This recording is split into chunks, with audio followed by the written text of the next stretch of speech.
Mayor Davis, we are now live. Thank you very much, Julia. So I'd like to welcome everybody to this special committee of the whole, community development, where we're dealing with a continuation of a public hearing regarding the city's new official plan, a very significant and important milestone for the city. So if you are able, would you please rise as I read the invocation? As we come together today, we recognize the great responsibilities laid upon us. Our council will always strive to understand the needs of the people we serve and to use power wisely and well. Our purpose is to establish and maintain a city of prosperity and righteousness, where freedom prevails and where justice rules. Let us also not forget those who've served our community and who are no longer with us, and that we continue to do the work we must in their memory. Please be seated.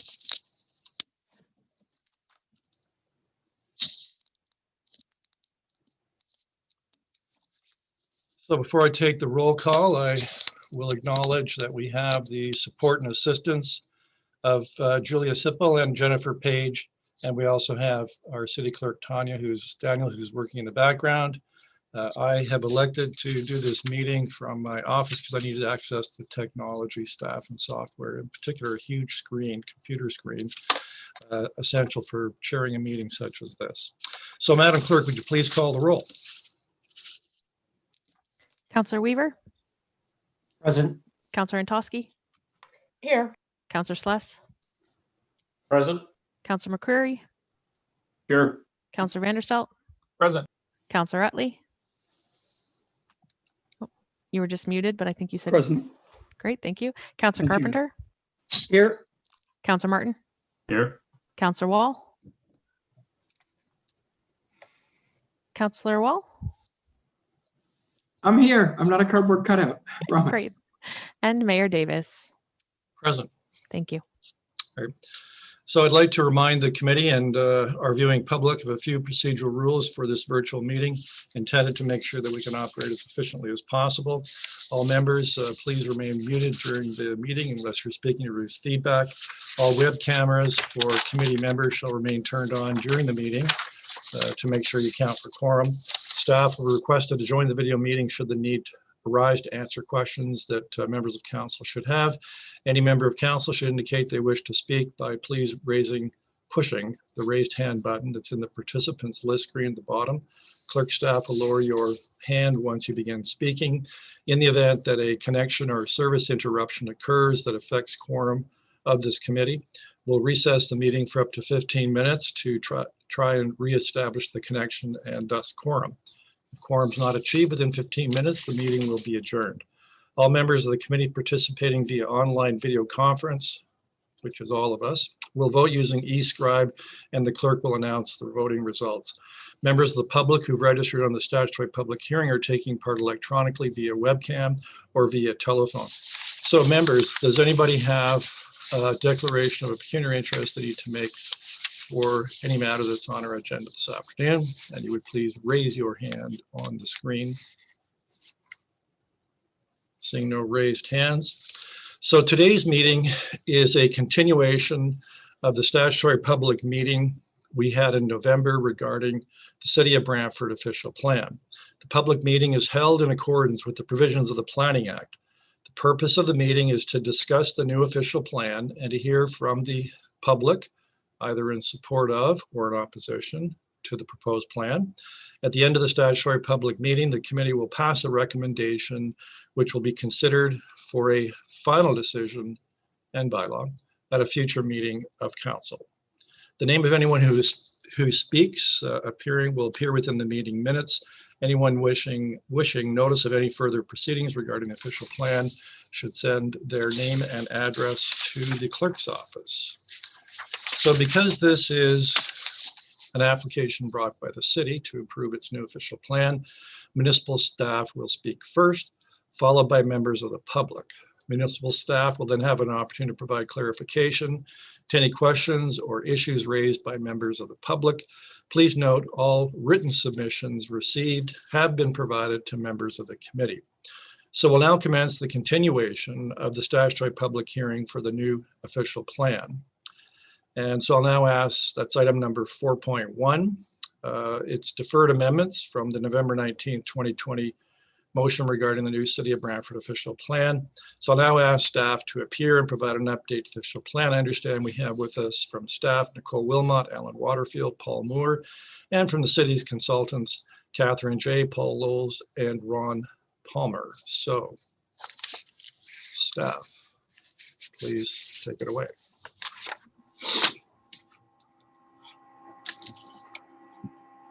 Thank you, Mayor Davis. Good afternoon, everyone. My name is Alan Waterfield. Planning staff are happy to be before the committee as a whole. Again, at this statutory public meeting, which, as Mayor Davis said, is a continuation of the discussion that was held back in November. At that time, staff presented the new draft official plan and supporting documents, including the urban design manual, the draft comprehensive block plan terms of reference, as well as an infrastructure staging report. You might recall the end of the meeting in November when committee deferred making a decision to today's meeting. The deferral also included 3 pending amendments to the main motion relating to the draft official plan. They were proposed during the meeting by committee members but not voted on. For today's presentation, I will provide a brief recap on the draft official plan and the process that led to it, as well as the supporting documents that were presented in November. I'll then address planning staff's recommendations regarding the 3 pending amendments and highlight other changes made to the draft official plan, urban design manual, and the comprehensive block plan terms of reference, in response to comments that were made at the November meeting, as well as submitted through ongoing consultation. To end the presentation, I will review the next steps in the process moving towards the approval of the official plan. Please advance the slide.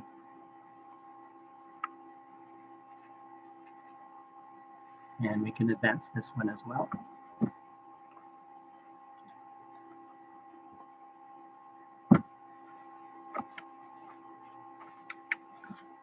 So the official plan is a key policy document guiding Brantford's future growth to the year 2051. It accommodates a future population of 165,000 residents and 80,000 jobs. Developed over the past 8 years, the plan has incorporated the addition of 2,700 hectares annexed from Brant County. It's adapted to numerous changes to the growth plan for the Greater Golden Horseshoe, to which it must conform. And it's considered community input through various public consultation events, meetings with stakeholders, and comments submitted on previous drafts of the document. Next slide, please. To prepare the new official plan, a municipal comprehensive review was undertaken, along with the land needs assessment. These studies determined that Brantford's current settlement area should be expanded by 494 hectares for the development of new neighborhoods in the residential community area, and expanded by 397 hectares for additional employment areas. The total expansion area is therefore 891 developable hectares. The Municipal Comprehensive Review also included an extensive land evaluation to determine where that expansion should occur. The residential community area includes 460 hectares that Council endorsed as the preferred area following staff presentations, both to the Boundary Lands Task Force as well as Council in April of 2019. Those are shown in yellow on this map. Plus 34 additional hectares shown in orange. They were added as a result of the most recent growth plan forecasts and land needs assessment methodology. The employment area includes 336 hectares that the Boundary Lands Task Force and Council endorsed back in April of 2019, which are shown in pink, plus 61 more hectares shown in purple. Those were also added as a result of the most recent growth plan forecasts and the land needs assessment methodology. Next slide, please. So growth is to be distributed in order to achieve council-approved targets for density in the designated greenfield areas, as well as intensification in the built-up areas that are established in the official plan. Intensification is to be focused in strategic growth areas, including the downtown urban growth center, the intensification corridors, and the major commercial center land use designations, which are illustrated in the land use plan on the next slide. Next slide, please. So the lands outside of the expanded settlement area will be in the agricultural designation until the city's land needs are reevaluated in response to actual growth, new census data, and emerging development trends. Next slide, please.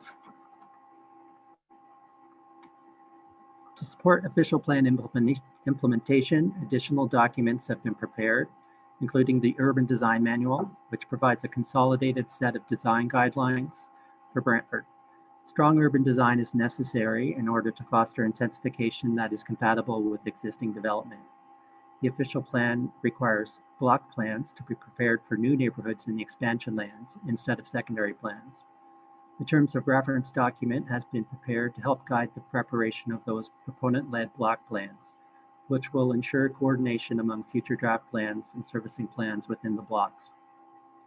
The infrastructure staging report was prepared to summarize the municipal servicing and transportation infrastructure requirements in the expansion lands, providing a reference document for future development proponents. This document will be updated once the Transportation Master Plan and the Master Servicing Plan addendum updates are completed. Next slide, please. So now I'll address the three pending amendments to the main motion that was deferred from November to today's meeting.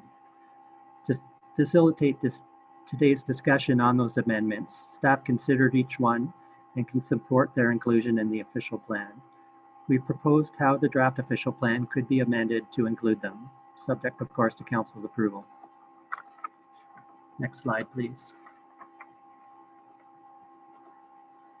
The first amendment would apply a modified policy that would permit museums within the Greenwich Mohawk lands. Staff note that these lands are already subject to a modified policy in the draft official plan pertaining to the Mohawk Lake District Plan that was approved by council in early November. As such, staff supports the amendment and recommended that the modified policy area 4 could be revised in order to specifically permit museum uses and associated outdoor education and interpretive centers in that area in advance of an official plan amendment that will implement the Mohawk Lake District Plan. City-initiated rezoning bylaw amendment to permit the uses would then follow. Next slide, please. The second amendment is concerning the designation of Earl Hague Park and its place within the downtown urban growth center. Planning staff met with the councillors moving this amendment to discuss a recommended change that would revise Schedule 5 in the draft official plan to apply parks and public open space upon the property, but to keep it within the downtown urban growth center. That would be consistent with the other parks that are shown within the urban growth center on Schedule 5. Staff can support this change, which recognizes the current use of the property as well as the designation applied to it with the community park and open space symbol in the current official plan. Next slide, please. The third amendment seeks to establish another modified policy area to encourage the relocation of motels from Coborn Street east of the Wayne Gretzky Parkway. A new modified policy area has been recommended by staff that would encourage the redevelopment of commercially zoned properties, including motels in that area, and to promote the use of community improvement program incentives that may become available. Planning staff has discussed this pending amendment with the ward councillors to develop an approach that encourages redevelopment of the properties, considering the pending Grayfields Community Improvement Plan instead of prohibiting specific uses such as motels. While official plan land use policy can establish which land uses may be permitted or not permitted upon specific lands, we noted that existing uses that were legally established in the past may continue to operate as legal non-conforming uses when changes are made either to the official plan or to the zoning bylaw that would otherwise permit them. So again, we're re-encouraging their redevelopment. Next slide, please. So a few changes were made to the draft documents between the versions that were presented in November and today in response to the comments that were made at the November meeting as well as ongoing consultation. So the January 2021 draft official plan no longer includes policy that discourages significant investment in on-farm buildings and structures in the agricultural designation. Provincial staff have strongly suggested to us that such a policy would be struck by the province, so we've removed it. There are two policies within the core natural areas designation, including the width of its buffers. It provides clarification that that designation and the buffers could be modified through a supporting environmental impact study. In the urban design manual, photos of awnings over sidewalks have been removed in response to councillor comments that were made. Other revisions, as well as a guideline concerning active transportation facilities along the edge of streets, was revised. Other revisions have been made following a meeting with representatives of the Brant Home Builders Association that was held in December as requested at the meeting back in November. As well as some changes were also made as well in response to some of the other written submissions we've received. Changes to the comprehensive block plan terms of reference were primarily grammatical and included adding the ward councillors to the circulation list when the draft plans are circulated. And then as we finalize the draft plan for inclusion in the adopting bylaw, there's maybe some additional minor mapping refinements that might be made in order to address some issues of scale upon the various schedules.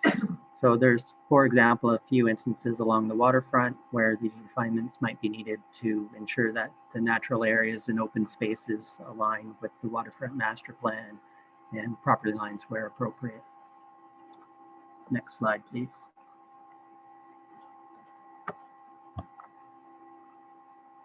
So in conclusion, the final approval of the official plan will be a significant milestone in the planning process to support the future growth in the city that's just waiting to happen. From a procedural standpoint, because of the deferral, staff's recommending that the motion that was based on the report presented in November would be replaced with the January report motion. And that's to consolidate and avoid duplication between the two motions and to ensure that the correct appendices are indeed adopted and endorsed by council. Staff is recommending that council enact the bylaw to adopt the official plan in March. This time frame will help align final approval of the document by the province with the city's ongoing fiscal strategy for servicing the settlement area expansion lands. That includes an ongoing review of development charges and the addendum updates to the transportation master plan and the master servicing plan. After the official plan has been adopted by council, it will be submitted within 15 days to the province for final approval by the Minister of Municipal Affairs and Housing. A decision is to be issued within 120 days after the official plan and the supporting documentation has been received and accepted by the province. Once the new official plan has been granted final approval, planning staff will continue toward completing a new comprehensive zoning bylaw, and that must conform to the new official plan within a 3-year time frame that's set out in the Planning Act. I thank you very much for listening to the presentation. Staff is available to answer questions. All right, so do any members of the committee have any questions for municipal staff before we move on to hear from members of the public? Councillor Schluss. Thank you, Mr. Mayor. Just through you to Mr. Wakefield. If this committee approves the plan this evening, do we not deal with this again until March when it comes back for council to formally approve? Should committee today approve the recommendations to adopt the official plan, the committee report would get advanced to the next meeting of council, which is on January 26th, and council would ratify the decision of the committee if they continue to approve the motion. It would be the adopting bylaw that would be deferred to the council meeting in March, and that is when that bylaw would be enacted by council. So for all intents and purposes then, for discussion purposes, once this committee has made a formal approval, that is it until it comes back for ratification at council and then on to bylaw in March. Am I understanding correctly? Yes, that's correct. Thank you. Thank you, Mr. Mayor.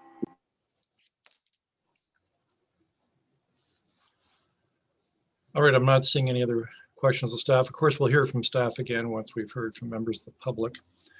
So we'll continue then with the remainder of the public hearing. So this time we'll open the floor to members of the public who wish to speak to this particular matter. Due to the virtual format, members of the public registered prior to meeting this virtual meeting, indicating they wanted to appear and present on a virtual basis. So following that process, we have 7 registered members of the public to participate in the public hearing. And again, as I indicated earlier, we also received some additional written submissions by interested members of the public. So I'll now call on the first, I guess, best thing to call them as a group, would be Matthew Helfand and Leo Longo of Ard Burles, and Jay Hitchon of Watchers Holden Amy Hitchon, and Odette Jones, who are speaking to a number of properties, I think primarily in Powerline Road. So I'm not sure, I think, Mr. Helfand, are you going first? There you are. Well, the floor is open to you, so proceed. Your Worship, it's Leo Longo addressing council right now. Your Worship, council members and staff and consultants, my name is Leo Longo. I'm a solicitor with the Toronto law firm of Ard and Burles. And with me this afternoon and co-presenting is my colleague, Matthew Helfand. Our clients are the owners of 218 Powerline Road. And Your Worship, we have submitted detailed letters on January 6th and 11th of this year. We clearly will be relying on the content of those letters as part of our submission, but it is our hope to simply highlight certain points without repeating verbatim the content of those letters. I know you've indicated that you and your colleagues have received those letters and hopefully reviewed them. Our clients' lands, 218 Powerline Road, form part of the larger area referred to as the C9 lands, and Mr. Hitchon represents the remaining owners within the C9 lands. So due to the connectivity of our clients with his clients, it was considered appropriate to link these presentations together. Let me start by where I would like to end, which is indicating the action which we respectfully ask council to take today. And it's a 4-part request. One is that you receive the letters of January 6 and January 11 from Ard and Burles. Number 2, that you receive the verbal submissions that Mr. Helfand and I will be presenting momentarily. Number 3, that committee vote to reopen and reconsider the November 19 resolution respecting the C9 lands. And then finally, and most substantively, we ask that this committee recommend to council that a final adjustment be made pursuant and as permitted by the growth plan and the growth plan's methodology to include the C9 lands within the settlement area boundary. Your Worship, I intend to make 8 overall points, and then I will turn it over to Mr. Helfand to raise 4 additional points for council's consideration. And then, of course, we'd be pleased to answer any questions that you may have. Point number 1 is that, as you know, our clients' lands, and indeed the C9 lands, were acquired by the city from the county on the basis that they were necessary to, quote, ensure that the city had sufficient lands capable of sustaining growth projected for the city. And I want to stress and remind committee, that our clients' lands and the sea line lands were not the secondary trigger lands as they were referred to at the time of acquisition, but our clients' lands formed part of the initial residential lands through that process. So that sets the historical background of how these lands and why these lands were incorporated into the city 4 years ago. Point number 2, the MCR reports number 1 and number 2 determined that certain lands, including our clients' lands, were not necessary to satisfy the city's land needs, but that was as per the requirements of the 2017 growth plan. Point number 3, 2 things happened in April of 2019. The first is that council resolved to instruct staff to, quote, continually seek out ways to take in more land, end quote. To our knowledge, council has never resiled from that direction. And so we understand that currently that still reflects council's position of its desire to seek out ways to add more lands. Point number 4, coincidentally, with that direction from council came a very significant change by the province in its growth plan and its growth plan methodology. And several significant amendments were made to both documents. Among other significant changes was that the methodology now permits what's called final adjustments to the land needs based on certain contingencies. And what's important to note, committee, is that this power belongs to council, and it is to be exercised at this stage of the MCR new OP process. They're called final adjustment for a reason. They come now, and as you'll hear momentarily, they can be made without going back through the process and redoing all of your numbers again. It's a discrete process that comes at the end of your analysis and doesn't need to revisit that process. My 5th point is that the final adjustment power that was given to the council and all growth plan municipalities is that it's fairly open-ended. It, as I indicate, does not require council to recalculate land needs. It does not mandate, for example, that lands need to be removed from a settlement area should you choose to wish and make an adjustment, a final adjustment, to include other lands, as we are asking you to do for C9. So we respectfully see no reason why the inclusion of the C9 lands will cause any delay to the process that you've embarked on and are shortly going to be concluding.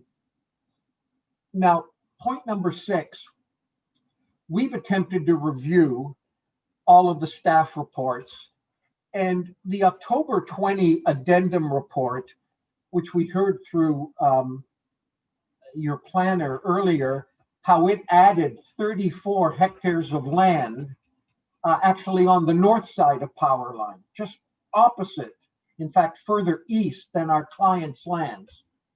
That addendum report added more lands, And it was an attempt by staff and by council dealing with it at the time to respond to these new changes to the growth plan and the methodology. Our concern is that that addendum report did not mention or undertake a review of the final adjustment power that is contained in the methodology. As I say, the report recommended those lands on the north side of Power Line Road, opposite ours, on the assumption that, number one, there was slightly added growth by 2,000 people from 2041 to 2051, but more significantly, how the unit mix was altered from what the province said on an initial exercise of 63% single detached dwellings, would be what the market would be for Brantford, and reduce that category of single detached down to 35%.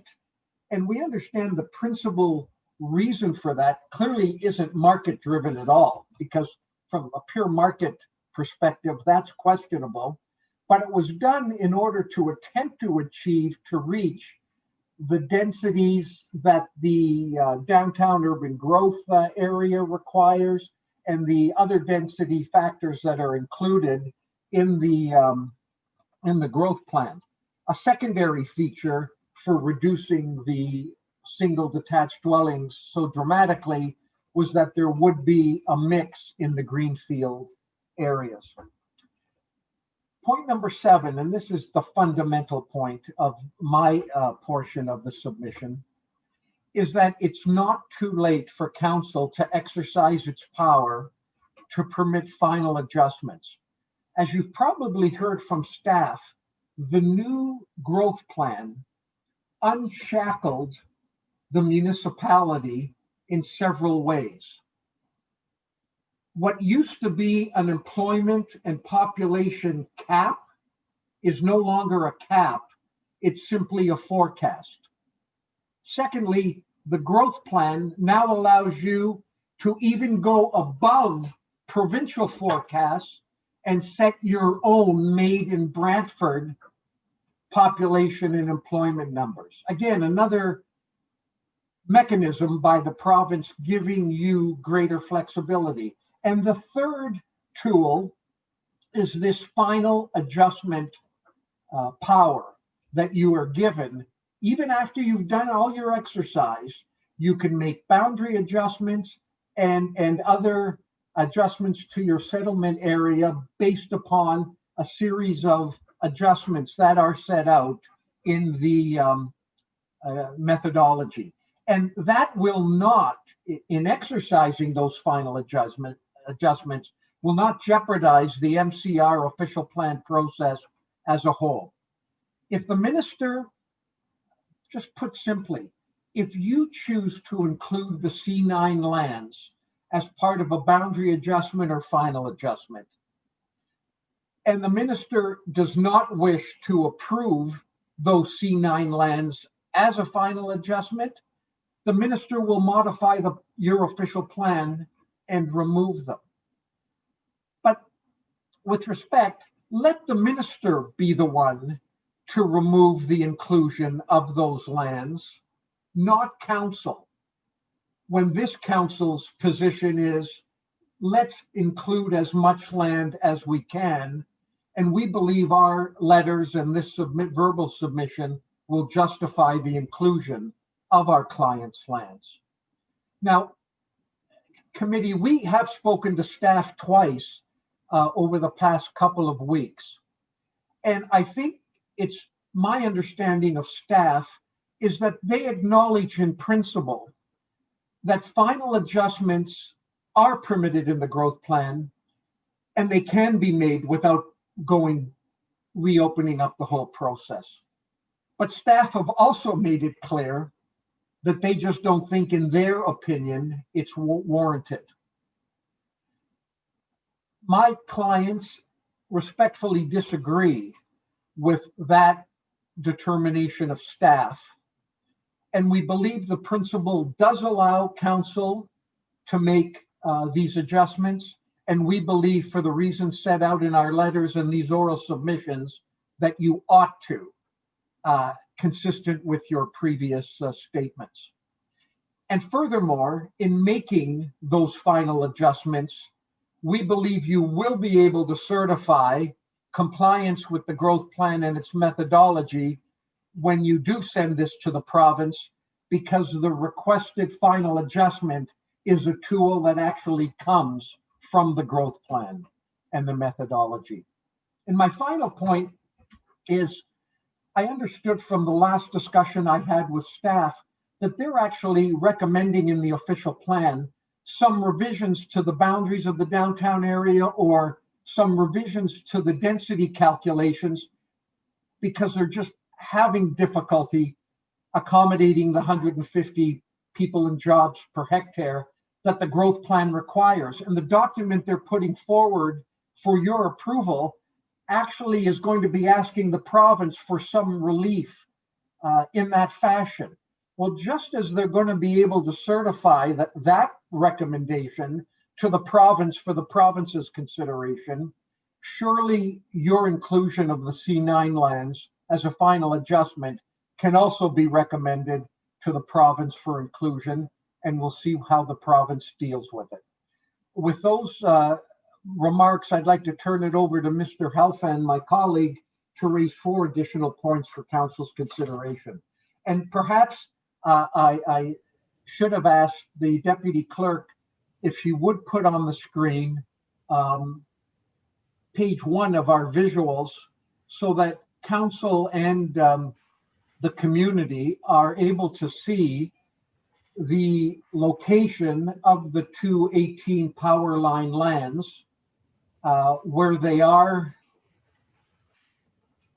do abut the thank you, where they do abut Brantwood Park to both the west and the south.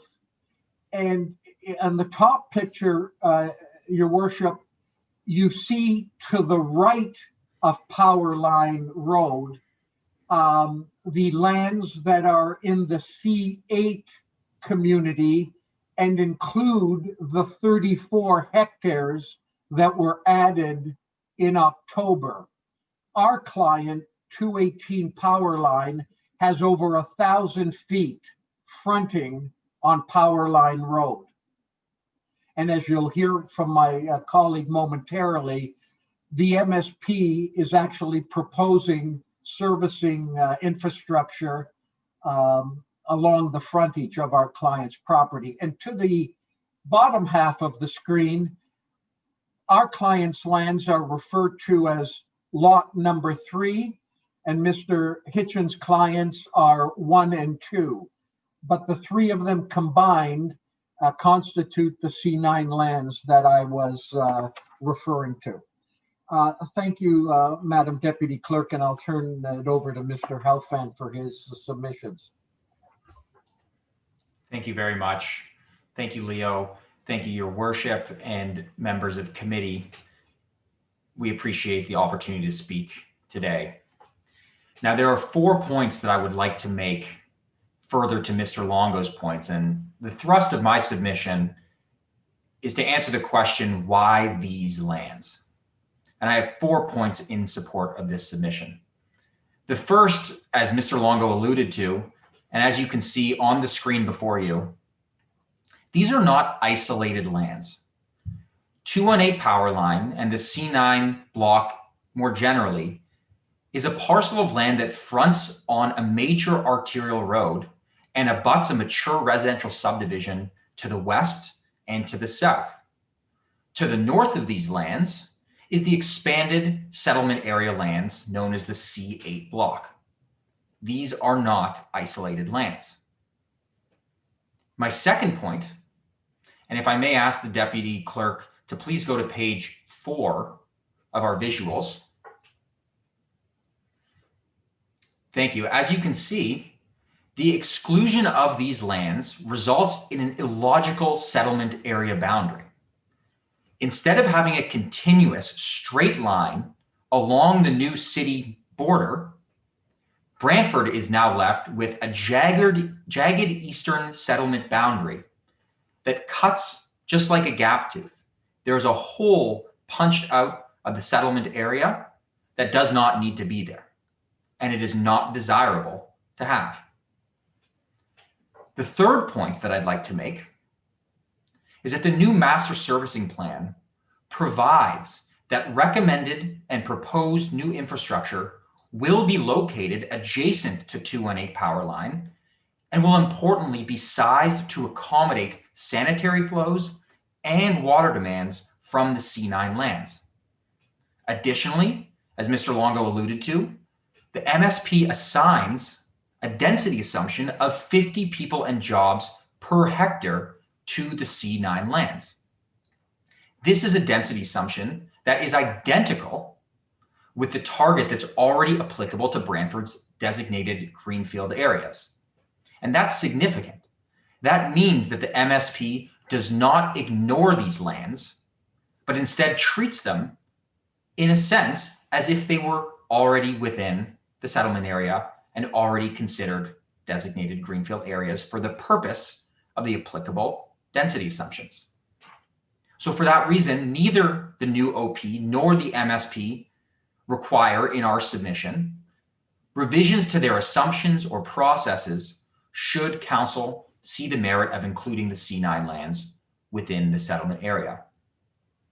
My fourth and final point is that inclusion of these lands, the C9 lands and 218, makes good planning sense. It's consistent with the provincial policy statement 2020 and with city official plan policies with respect to maximizing the use of existing infrastructure and orderly and continuous growth. And in conclusion, if there is one key takeaway from this presentation from Mr. Longo and myself, is that if there is a will to include these lands, there is a way. It is in council's hands. And it's our respectful submission to committee that these lands can and should be included within Brantford's settlement area boundary. We are grateful for committee's time, and subject to questions or further comments from Mr. Longo or Mr. Hitchon, that is my submission. Thank you. Your worship, with your permission, I'd suggest that Mr. Hitchin now address the other two lots in the C9 lands, and then Mr. Helfand, Mr. Hitchin, and I would all be prepared to answer any questions council might have. Thank you. Yeah, I was going to ask Mr. Hitchon if he would proceed. Also, Mr. Hitchon, are there any other properties that you're speaking to tonight, or just this one? Just these two, I guess.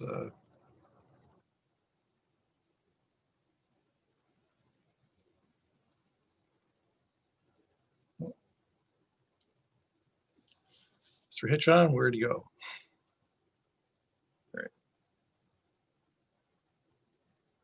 All right. You're muted, sir. I think I'm okay now. Yeah, you're good now. So yes, I'm speaking to this. With me is also Odette Gomes from IBI. Right. She is on your screen. She has been supportive of our submissions on 218 and the Carrick lands, if I can say that. Yeah, but what I want to know though is, as chair and trying to organize things this afternoon, are there other properties separate from this that you want to speak to, or are you just here to speak to this one? No, Ms. Gomes and myself are here to speak also to 453 Mount Pleasant Road. All right, so we'll deal with that after. Yes. Okay. So you're speaking now to the Power Line Road properties. Okay. Yes. Thank you, Mr. Chairman, members of the committee. I'm appearing on behalf of the Carrick family, the owners of 194 and 170 Power Line Road, identified as on the plan previously shown. These are the lands immediately to the east of 218 Power Line Road, which Mr. Longo and Mr. Helfand made detailed submissions on. We have worked closely with Aird & Burles over the course of the last month, and we adopt and support their submissions to you and will not repeat them. We have detailed the Carrick's position to the city on numerous occasions. through IBI's planning justification report that you received for the November 19 meeting, and our down home submissions on August 27 and November 19. We wanted to remind you that the Carricks have between them, although they're two separate parcels, they operate as one farm and they have a working active cattle operation, which may cause conflicts with residential lands proposed to the north and south. 218 and the Carricks have also received and continue to receive uncontrolled stormwater discharge from the Brantwood Park subdivision without the benefit of a legal outlet over their lands, which will be required not only for Brantwood, but to get the water to Fairchilds, it will also be servicing lands on the north side of Powerline Road that are included in the settlement area. At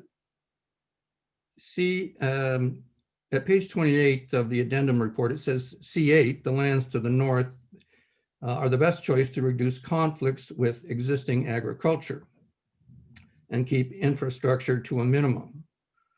We suggest to you that the best way to remove conflicts with agriculture is to include the Carrick lands within the settlement boundary, which on any man's common sense will no longer be used for a farming operation when it can be developed for residential real estate.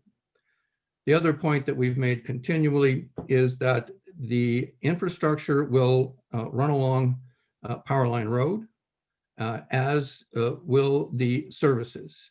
And in our submissions today and previously, we have pointed out that this is an inefficient use of infrastructure that is in fact, in our submission, contrary to the PPS and the growth plan.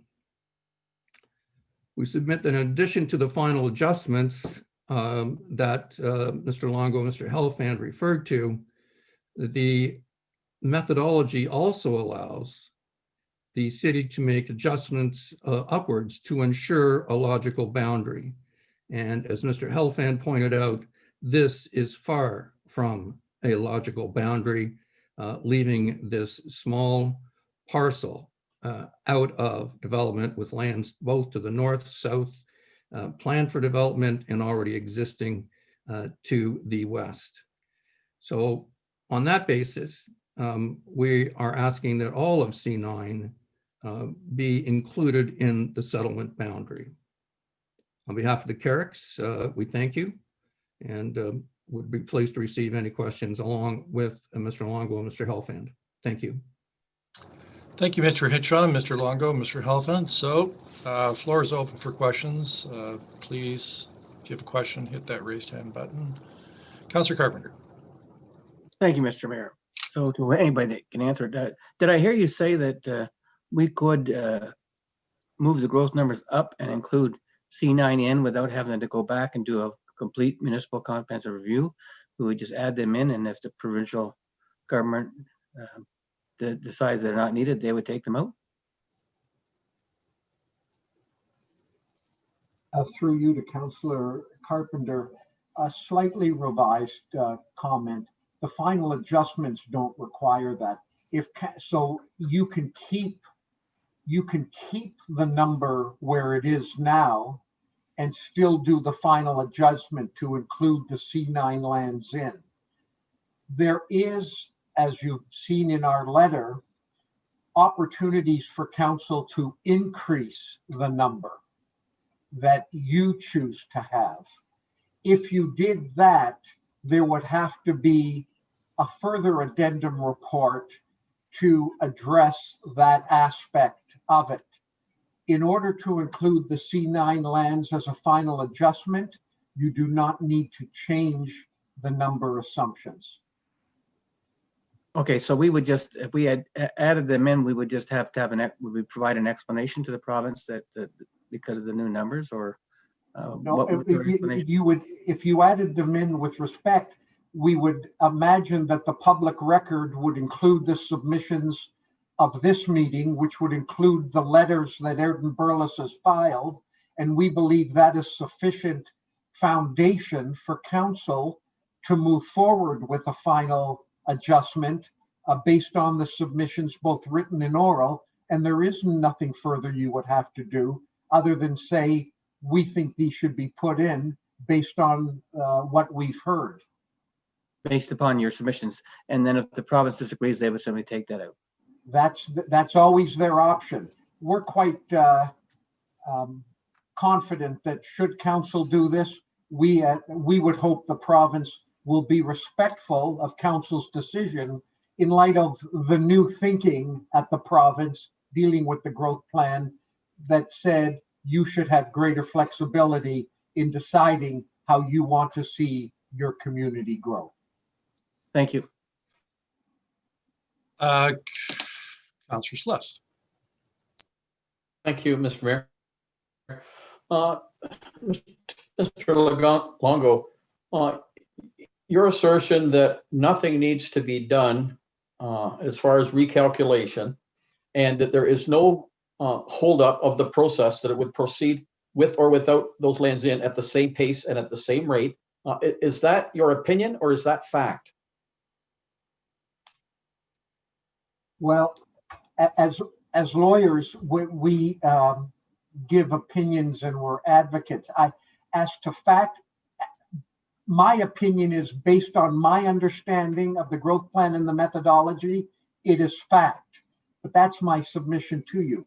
Clearly, the one thing staff would need to do before March, when the bylaw is presented to you to adopt the official plan, is to revise the mapping to include the C9 lands in, and the agricultural lands that are shown now would be shown as residential, just like the C8 lands are done. So there would be that mapping revision that's no different from the other mapping revisions, Councillor Sluss, that staff mentioned that they were making some cleaning up revisions to the maps. So that mapping change would be necessary, but that's all that would be necessary.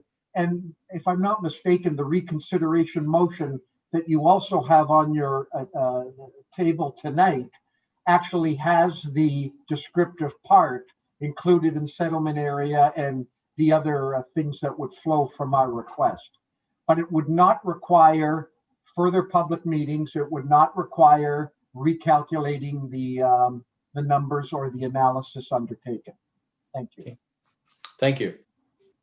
Thank you, Mr. Mayor.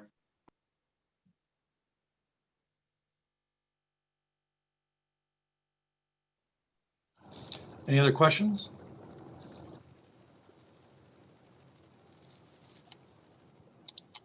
Yeah, Mr. Longo, I got a couple of questions for you. I'm trying to look at this from the perspective of the city. I mean, that's my obligation, and I appreciate why it is your clients would like to be included. I understand that. But if I look at this from the perspective of our city and our community, I think if I can distill the essence of your comments to me, it is, hey, you're going to need these lands over the next 30 years, I guess, and should include them. Is that the essence of it? So, I mean, that's why we've done the boundary lands, right? Because we need more land. Well, it's a little more than that. You acquired these lands originally from the county for this very purpose. Right. Number two, your MSP is already considering these lands when locating the proposed infrastructure on power line in front of running in front of 218's lands, and is saying that's the new infrastructure you'll need. Now, there may be down pipe improvements that clearly will need to be done both with C8 and C9, but this is consistent with these other steps. And finally, Your Worship, your direction to staff in April of last year or in 2019, get us and include as much land as we can. So we see it as achieving your corporate goals and your council goals, not being adverse to those goals. So if I'm listening to you, do I understand correctly? You're telling us if we want to do it, we can do it. Yes, sir. And how do we deal with growth plan policy 22.1.6? How do we deal with that? Well, if someone could, I'll have to. Well, I think it pull that. says we have to, it requires, and this hasn't been amended, it requires municipalities to prohibit development on all excess lands to the planning horizon. Because they would not be excess lands having brought to bear what we've discussed and making the final adjustment that the growth plan allows you to make. So in making the final adjustment, you in essence are not classifying them as excess, and therefore you will not be in non-conformity with the policy that you've just cited, Your Worship. Yeah, but if we're doing something contrary to what our expert has recommended to us, our consultant, don't we have to have a rationalization for it and a reason for it based on the growth plan? You need two things. You need the province to have given you the right to do that. And our submission is they did in the methodology. And if the deputy clerk wanted to pull up on our visual screen, the final shared screen, the final 3 pages of our visual exhibits, you'll see the extract from the methodology, Your Worship, where the province has provided to you the power to make this change. So that's number one. You've got the power to do it. Boundary changes and final adjustment changes. And then number two is, now that you've got that power, do you wish to exercise it? And Mr. Helfand and Mr. Hitchon and I have all attempted, thank you, Deputy Clerk. So on page 12, 13, and 14 of the methodology, you'll see need for additional land. And going further, you'll see how they authorize, without reading it to you, but there's the source. That's where you have the power. And Your Worship, based on my submission, Mr. Helfand's and Mr. Hitchon's, and what's in our letters, we've given you the basis to exercise that power. And so we believe you've got the power and you've got the facts to do it should you wish to. And we're suggesting to you that, consistent with your directions in the past, that it is consistent for you to do this, and it does make good planning sense, and you are not jeopardizing your MCR process at all in doing so.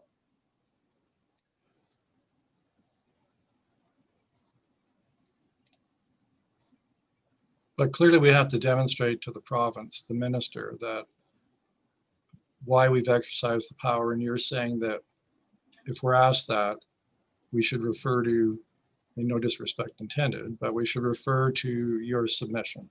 The public record. Right. And a couple of questions about that. I'm really concerned about fairness here. And we've had the owners of, I think, block C3 and C6, they came to us in the spring of 2019 and said, you know, please include us, right? And do you think, as a matter of fairness, if we're going to bring C9 in, which really causes us to, the way to do that is changing our assumptions and projections, what we think about that. Don't you think we should really be, in the interest of fairness, of notifying them so they can compare C3 and C6 to C9 and say, hey, we're better. Our lands are more appropriate than C9. Well, as I've indicated in my submission, it's not a question of choosing one over the other. It's looking at the facts of each case and making a determination. Has there been a justification for inclusion in compliance with the methodology? And we believe in C9, we've provided you with that. I don't know the facts of the C5 or C6 that you've referred to, Your Worship, but at the time, all I'd say is this. At the time they made their presentation, the growth plan was written differently. The growth plan has changed. My client and Mr. Hitchon's client have worked diligently to bring those changes to your attention.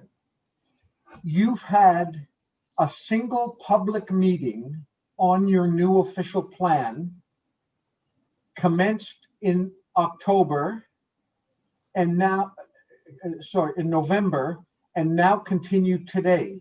This is the public's chance to have their input into your decision.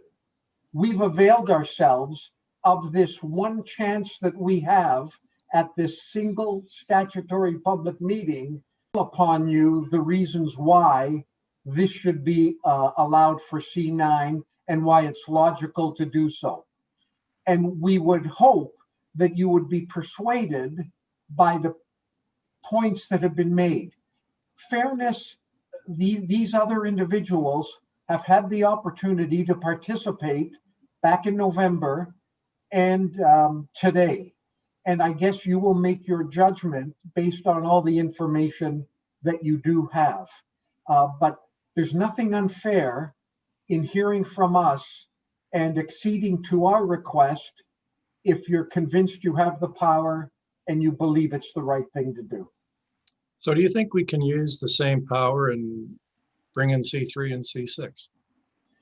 Yes, you can use the same power, but the facts of those will have to depend on the particularities of those situations. But yes, you could, Your Worship. And that's what the province has said you could do. That if there are logical final adjustments, even once you've done your numbers, if there are logical final adjustments in conformity with the methodology that Bradford says this makes logical sense and this is what we want, then yes, you have that power, sir. Now, you said in your presentation, you said your eighth and final point, and you really emphatically, emphasized it. And you said that, if you increase your population targets, then obviously you need more land, right? I think that was the essence of what you were saying. Right? My 8th point dealt with the staff had advised me that they were going to be recommending to you to pass an OP that had something different in it than what the growth plan had, but that you would be seeking the provincial approval to that revision based on their recommendations to you. And my only point was, similarly, final adjustments are the city making a request of the province. We've looked at this and this is what we'd like you to approve, and that you've got a solid foundation to do that request. And I was just pointing out another example where I understand you will be doing that with the province, and it won't prevent you from your staff from certifying that they believe it conforms. Because as soon as this council says, we believe it's a final adjustment, we believe it's logical, then it does conform to the growth plan and the methodology. Yep. I'd like to go back to C3 and C6. Now, you weren't here, but those landowners have already come to us twice. It was in the spring of 2019, and I think this last summer, and kind of tried to convince us that their land should be included. On both occasions, this council committee decided no. So don't you think it'd be reasonable for them to think, well, we've tried twice, so the city's made it pretty clear, the council and the committee, that they're not prepared to do that and rely upon their consultants. If we do this at the last minute, don't you think fairness says we bring them back? Well, sir, you're making a couple of assumptions. They've assumed that there's no point in coming back. Did they assume the growth plan would stay exactly the same way that they faced it when they made their submissions? They may have made two wrong assumptions. That's not, the fact that they're not here should not drive how you determine how C9 should be dealt with, because you're setting up, with the greatest of respect, a straw person where you're saying, oh, well, they're not here, they asked for it, so it's not fair to them.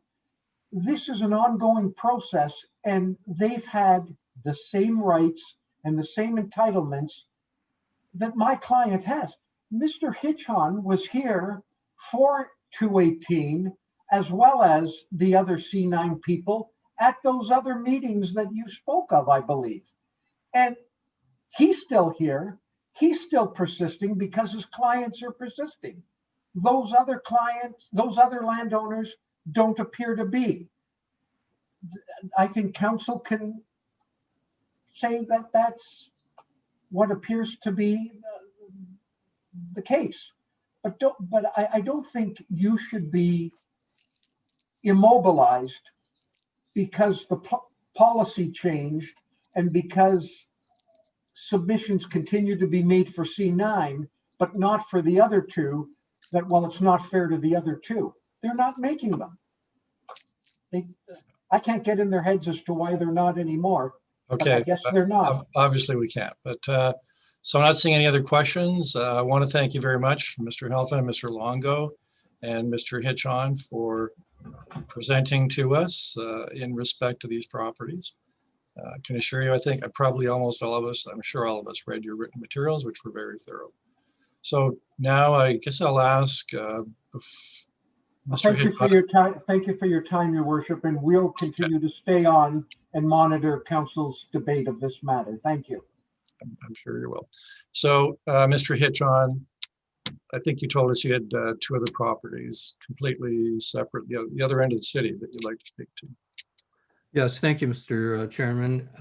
It is one other property at 453 Mount Pleasant Road, which is at the northeast corner of Conklin and Mount Pleasant Road.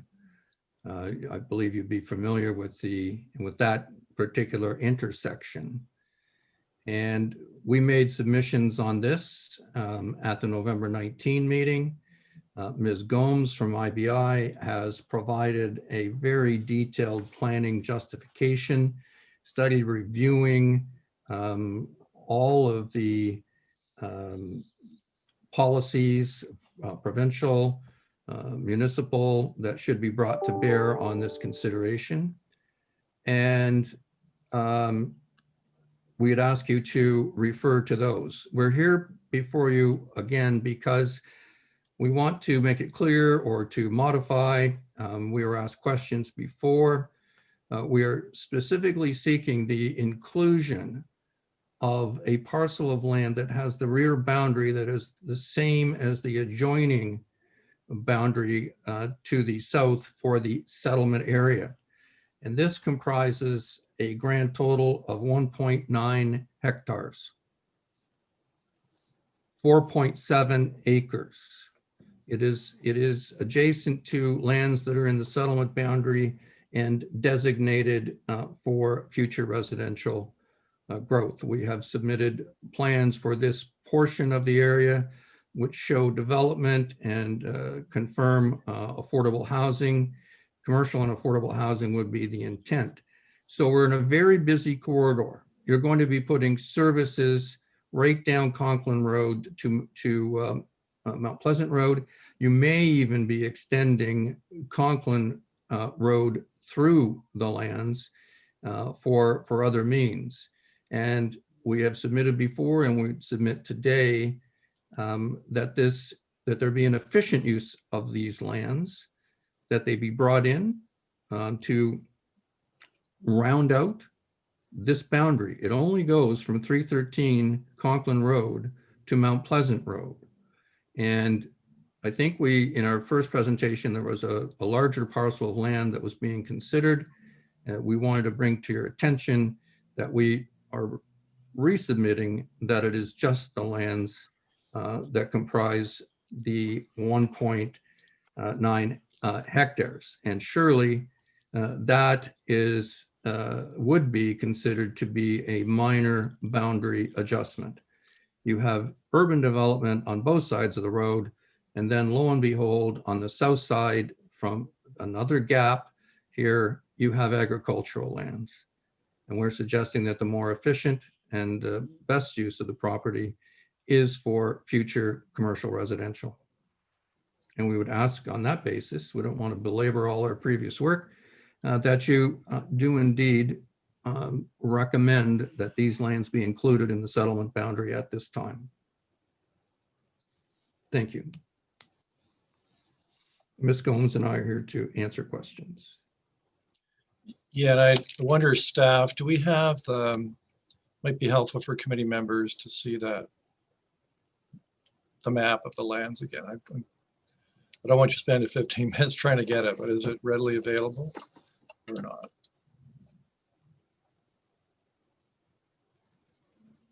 Through the chair, if someone can guide me to where I might find this information, is that part of our current report for official plan? Well, it would have been part of the November report. So if you can't find it, I realize I'm surprising you with this request, but I'm just. I can take a look. Odette, would you have something you could share? I do, but do I have the ability to do that? No, you'd have to email it, which is a little more convoluted, but Okay. we can always ask staff if, in a few minutes if they can pull it out for us. But anyway, so any questions members of the committee have for Mr. Hitchon and Odette regarding this particular property? Councillor Martin. Yes, the part you want included, is it part of another property that is included or not? No, it's the other. This is part of a property that is not included. It's a part of it. So you want a portion of a property included, but the rest of it not? It would be severed. It would be severed to accommodate this. Yes, we would like. Okay. Thank you. Okay, not seeing any other questions. Thanks very much, Mr. Hitchon and Ms. Gomes, and I'll ask staff to pull it up for us during their presentation. So we'll move then to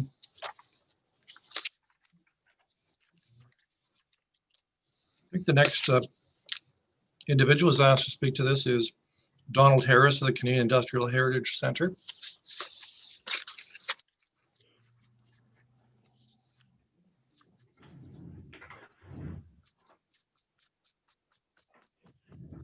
There you are, Mr. Harris. So the floor is yours now.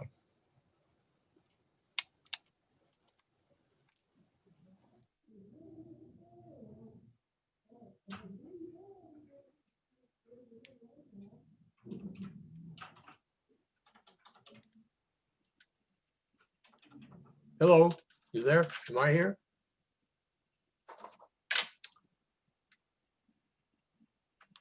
We can hear you. Can you unmute me? You're unmuted, sir. Okay. Your worship and members of the committee. As worship the mayor said, I'm here on behalf of the Canadian Industrial Heritage Center, and I want to talk to you about the rezoning of 66 Mohawk Street. As all of you know, the city and the CIHC entered into a lease in November that covered 2 acres. It is essential that the zoning and the official plan and the rezoning of that 2 acres take place before we can move forward with our plans. Part of the presentation at the start of the meeting showed the timekeepers building. That is an essential part of our plan, and we intend to refurbish it and add to it in constructing a museum/interpretive center that will highlight the industrial heritage not only of the city of Brantford, but of Canada as a whole. It will be there for educational purposes where kids from schools can come on tours and that adults and other people can come and learn about the history and particularly the industrial history of our city. The rezoning or the official plan change is essential, and we ask that you vote in favor of it. Thank you, Mr. Harris. I'm now going to ask members of the committee, does anybody wish to ask any questions of Mr. Harris? Seeing none. Thank you very much, Mr. Harris, for coming this afternoon and confirming your support for that designation. Thank you, sir.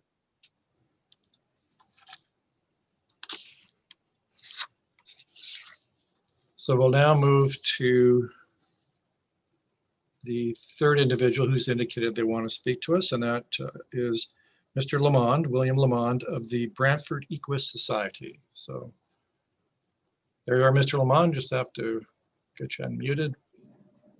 There, you're unmuted. So the floor is yours. Okay. Hello, everybody. Councilors, Mr. Mayor. My name is Bill Lamond. I was born and raised in Brantford and recently retired as a community pharmacist in Brantford in since 1992.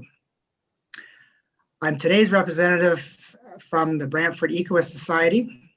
We are a recently formed group that is dedicated to promoting the preservation of natural areas in the city for the other species that live here. We are rather late to this process, but we would like to comment.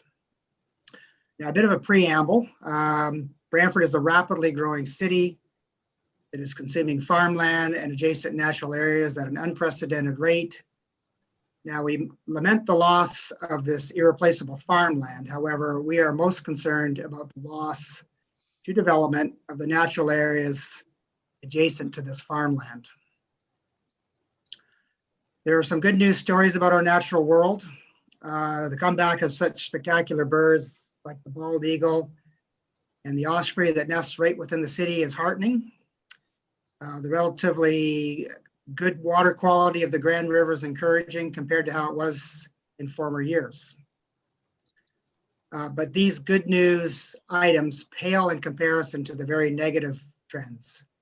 We hear stories daily about loss of biological diversity, and it is not just in distant rainforest, but right here in Ontario. The decline of insect populations by as much as 2% each year is sobering, as insects are so critical to functioning ecosystems.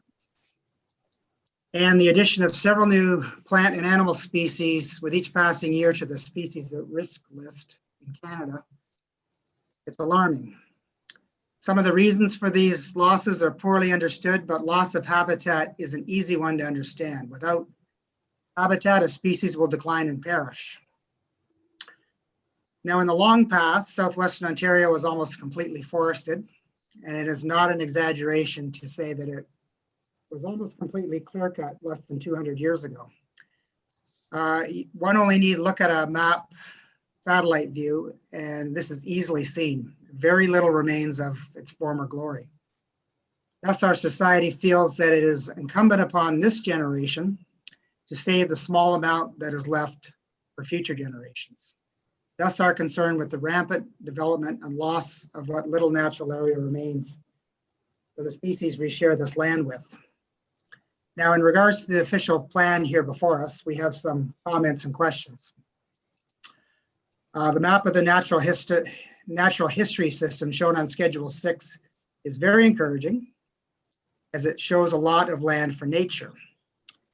And it states in 5.6b that the core natural areas designation, which comprises the environmental features and associated 30-meter buffer, as well as portions of the natural heritage system for the growth plan for the greater Golden Horseshoe located within Brantford, that the city shall protect and conserve. This sounds encouraging. However, we are very concerned that much of this land is designated greenfield area on a few of the other maps, and we are not sure what this designation means in regards to preservation. Perhaps this could be explained. We are also very concerned about permitted uses in the core natural areas designation, 5.6.1, which appears to have many loopholes, as it states plans of subdivision may be permitted subject to the application of specific mitigation measures as set out in an approved environmental impact study. Additionally, under subsection R, it states where an application for development, redevelopment, and or site alteration within the core natural areas designation is of a minor nature, the city, in consultation with the Conservation Authority or any other agency having jurisdiction, may waive the requirement to conduct an environmental impact study. We think this latter statement should be removed, as what is minor? One person's minor is another person's major. The above examples suggest to us that the protection of these core natural areas is very tenuous and decisions can be totally subjective.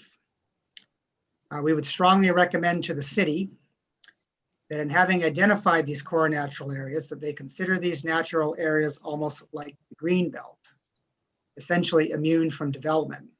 We are asking whether the city might ever consider this viewpoint and adopt this as official policy.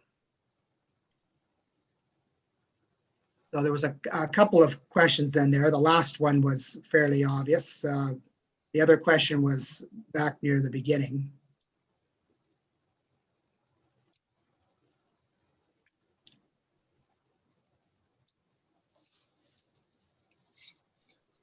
Sorry, Ms. Lamont, is there, is that the end of your presentation or do you have some? Yeah, it's a short presentation, yeah. No, succinct though. So I have Councillor Wall would like to ask you some questions. Awesome, William. Thank you so much for being here. Could you tell me again the name of your organization? Brantford Equest Society. And I didn't coin the name, so. No, that's okay. Are you a new organization or are you existing? Yes, we just formed in the last month. Could you tell me about... We're recruiting board members. We have about 6 or 7 board members, so we don't really have too many. Our membership is low at the moment, but I assume there are a lot of like-minded individuals like ourselves who will eventually become part of this group. Could you tell me about your mission or mandate? Our mandate? Yeah, give me a second and I can bring it up. Okay, while you're bringing it up, I'd like to ask a second question, sure. More so. So I appreciate you coming here and I appreciate your stance. And of course, I mean, this council has committed to doing what we can to preserve the environment and protect green space and plant trees, et cetera, et cetera. Originally, at the beginning of your presentation, you had made kind of a bold statement as if this land had already been developed, and it hasn't. We're ages away, maybe, you know, a while away at least. So is there anything that you would like to say specifically as a suggestion to the people who are going to be developing this land of ways that, you know, if this is inevitable, if it is inevitable, what are some things that they could be potentially doing to mitigate the effect that they're having? What are some options? You know, what you're saying is important, and I'm wondering if you could present some alternative options. Yeah, I just one example is quite often you will get adjacent farm fields. And there will be, you know, small wooded areas between them. Sometimes there'll be a fence line, which is more than just a shrub layer. It's there's full-size trees growing in those, and they provide linkages between other forests. But usually when these developments proceed, these large housing developments, everything is just bulldozed, including all these tree lines. Very small, the smaller woodlots, which I think is a mistake. I mean, I think with proper planning, these could be preserved. And I don't know how you people feel about it, but sometimes when I see these new developments, these houses that are packed shoulder to shoulder, there's no room for any trees except for small trees on the boulevard. And so maintaining some of these natural features, I mean, it provides at least a skyline of trees in certain places. And it's not just aesthetics. It does provide habitat for lots of different species. That's just one example. I mean, when I was reading my statement, there was the 30-meter buffer zone, and 30 meters is nothing to be sneezed at. That is substantial from woodlot edges. That does provide a lot of new habitat when it does grow up. Without specifically asking you to name everything here today, is your organization intending, or do you know of a repository of best practices or, you know, examples that other cities have done? I mean, you know, this is not a new phenomenon. that is something that I do know other people in other jurisdictions who are involved in the same kind of. I would appreciate very much if you could share that with our clerk's department so that that information can be shared with council. One thing I pride myself on asking every developer that comes to this council is what they're doing to be more environmentally friendly and ways that they're mitigating and impacting the builds. So I want to know about your mandate. And my second question is do you think that you're going to be a regular appearance at council meetings, especially when it comes to developments that are happening? Yeah, I think so. I think so. I mean, I'm kind of the person that always griped about things that were happening, but never did anything. So. And you're aware of our Environmental Policy Sustainability Advisory Committee, Picnic Committee, Green Bin Committee, the long titled committee that is amazing and does great work. I hope that you'll work with them to ensure that we are making environmentally conscious decisions. So thanks. I might have to, Councillor Wall. Yes, I might sir. have to get you our whatever. I'd have to dig up our mandate land. I don't think I can find it at this moment. If you could forward any information about your organization, I mean, to our clerk's department, I would personally like to see it and review it and see how we can work together.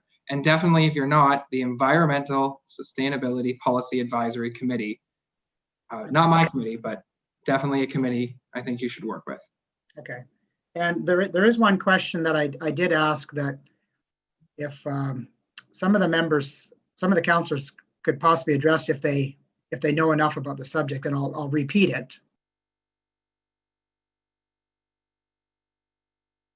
And that was, we are very concerned that much of this land that is designated as core natural areas is also designated as greenfield area on the maps. And what does that mean when it has the natural areas have a greenfield designation? Does that mean that,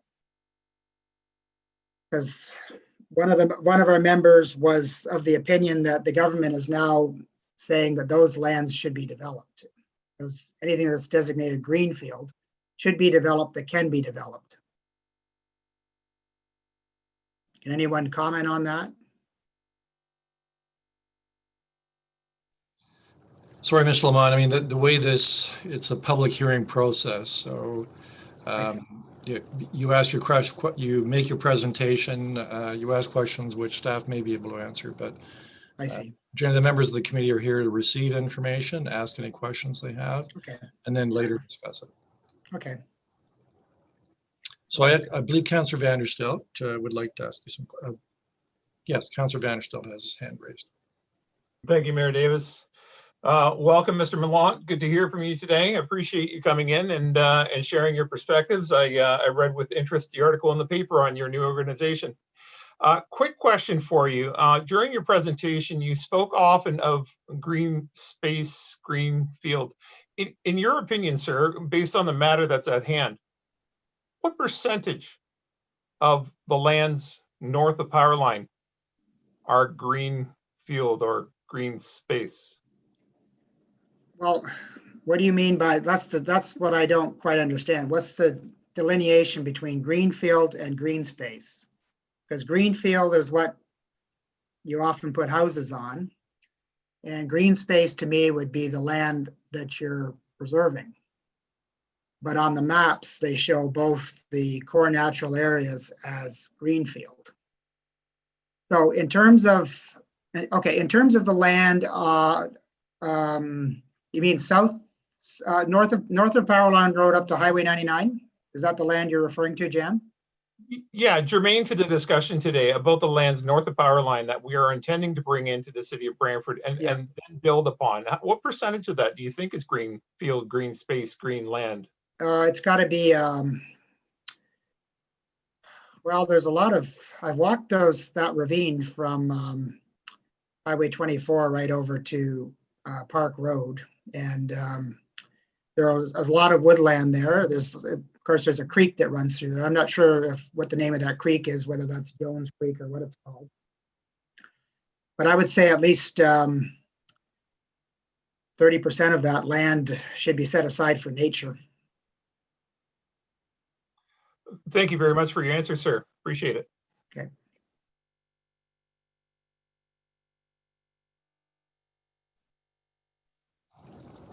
Any other questions from Mr. Lamont? Councillor Weaver. Thank you, Mayor Davis. Thank you, Bill, for coming today, and thank you for your comments. So that area that you're talking about that you think should be just remain, are you talking about like no one into the area, no one out of the area, or if there was some multi-use, or not even multi-use, but like a paved, not a paved, but a dirt trail along that area, in that area, so people can actually enjoy the area Yeah, as well? I have no problem with putting trails in there. I mean, I just kind of assumed when I saw that it was adopted into the city's boundary that yes, it would soon be surrounded by houses, but the good flip side of that would be that trails would be put through there, and people could enjoy it. It's tough walking through there right now, so. Yeah, so Bill, what I would like to suggest is your group, that should be one of the things you should be advocating for. Mhm. Because there's individual developers that own all parts of that, and we're just listening to them one at a time. So we haven't really looked at that whole area to figure out what should be in that area along the, the greener parts of that area. So having a group like yours actually advocate for that would be, I think, would help a lot. Yeah. Okay, so thank you very much for coming out tonight, Bill. Oh, you're welcome.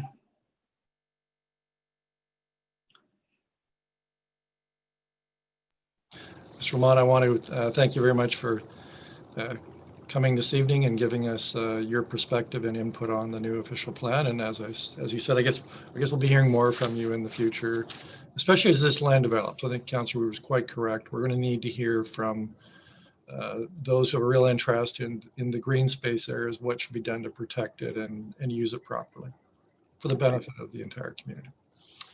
Yeah. Thanks, councillors and Mr. Mayor. Thank you. So our next, just for your timing, we're now at about 5. I want to take a half-hour dinner break around 5:30, so we'll see how we make out here. So Mr. James Buyak of Welton, and I think it's Innes or Inns, is up next.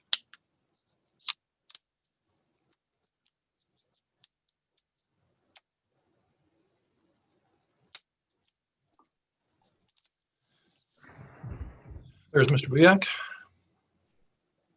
So I see you're unmuted, so the floor is yours. I think you're here in respect to, is it C7? Anyway, you'll tell us. So.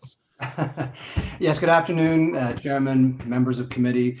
My name is James Buyak. I'm here on behalf of the Sorbera Development Group and Welton and Guinness GP Inc. We're the owners of 299 Linden Road. That's at the intersection of Linden and Garden, otherwise known as property C10. Generally, I find myself in this forum either in opposition or in some contentious matter, but today I'm here very happily simply to confirm our support for the draft official plan, to thank staff and council for their efforts. We have found that the process has been balanced and fairly considered, and hope that committee see fit to endorse the recommendations in the draft official plan this afternoon. Thank you. Okay. Any questions for Mr. Buyak?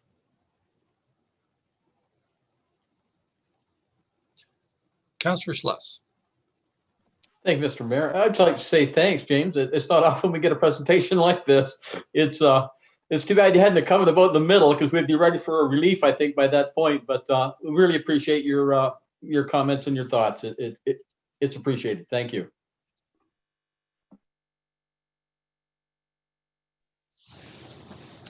Mr. Buyak, can you tell me so are you an owner, representing the owner, or are you an engineer or planner or? I am the Executive Vice President of the Sorbera Development Group. We are the management arm that acts on behalf of the entity that holds ownership of the property. It is known as Welton and Innes GP Inc. Right. Appreciate that. So, earlier this evening, we were asked to bring in some additional lands, it's referred to as. I get the numbers all mixed up. I guess that's I believe it C9. was C9 land. C9. You're right below, your lands are below that, so you're C10. Got it. Any concerns we do that? Well, I would hesitate to take a position on lands held by others. But what I would ask council is to heed the advice of staff. There are many stakeholders that have been involved in this process over the last several years. We've been engaged. Even before the draft official plan was made available, there was a rather extensive effort to evaluate those properties that would be considered for inclusion in this settlement boundary expansion on a host of criteria. We were happy to be included, as others were.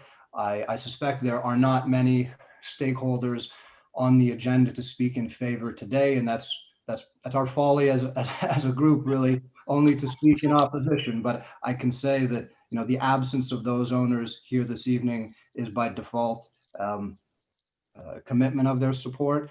And what we very much, I suspect, all would like to see is that the draft official plan document be passed on to the province in a fashion that sees its endorsement and final approval as expeditious as possible, so we can all move forward. There are those of us that are in a position to move forward relatively quickly with detailed design, servicing, and ultimately building permits and the payment of our DCs. Right, and so what is your timeline? Because you're probably the lot that's, well, they're all closed up, built up areas, but in terms of the infrastructure, yours property would likely be one of the first, I would think. I expect so. We are one of the few properties that are, for the most part, not dependent on infrastructure, significant infrastructure expansion, which puts us in a position to move forward fairly quickly. We are also not dependent on new community facilities. We're going to be serviced principally by existing schools and parks, sewers, etc. I mean, we're going to make our own further contribution to all of those community facilities. But because we don't need to pull underground municipal infrastructure further to the north, it is simpler for us to move forward. If we move forward with draft approval, let's say within a year after hearing back from the province, we could be through detailed design and site servicing by the end of 23. Best case scenario, maybe we're pulling a building permit for Christmas 2023. Okay. Lead Councilor Carpenter, I've got a couple of questions for you. Thanks, James. Thanks. Nice to see you again. Your concern, of course, is to make sure that we move this along as expeditiously as we can. So anything that we do tonight, even if we make some minor adjustments or amendments, we want to make sure that that's not going to stall the process in any way, shape, or form. I think that's what your concern is. That's a fair statement, yes. And thank you very much, and thank you for coming to Brantford. Appreciate it. Thank you, and thanks again for staff. Councilor Vanderstel. Thank you, Mr. Chair. Through you to James, thank you again, especially during times like these. It's good to have good news. It's good to have a happy person in front of us. It's wonderful. Thank you very much. Based on your extensive experience in these areas of growth and building, boundary expansions, and working together with staff and provincial officials to make these things a reality, in your opinion only, if we were to delay tonight for whatever reason, or however many reasons, in your opinion, how long in addition may we have to wait for the province to approve this final plan? That's a difficult one for me to answer. That's why I asked it. Thank you. It's a fair question. I'm not sure I do have a fair answer for you. I mean, I would hope that perhaps we're hearing back from the province before year's end. Thank you, sir. Appreciate it. Mr. Buick, thanks very much for coming, and look forward to seeing what you have in mind for your property. Thank you. Okay. So now I think that's all of the, yes, we've now heard from all the members of the public that wanted to speak to us. Again, we have received, of course, additional written submissions from actually some of those who appeared before us today and others who have decided not to come to us today. So, we'll consider it all, but I think we've got it all. But to conclude the public hearing portion, and before we start debating resolutions, of course, staff have an opportunity to respond as they would as an applicant does in every public hearing on the Planning Act. So I'm not sure who, is it Nicole Allen who is going to speak to us? And could you tell us, do you think you're going to be longer than 20 minutes, or I guess hard to know, but.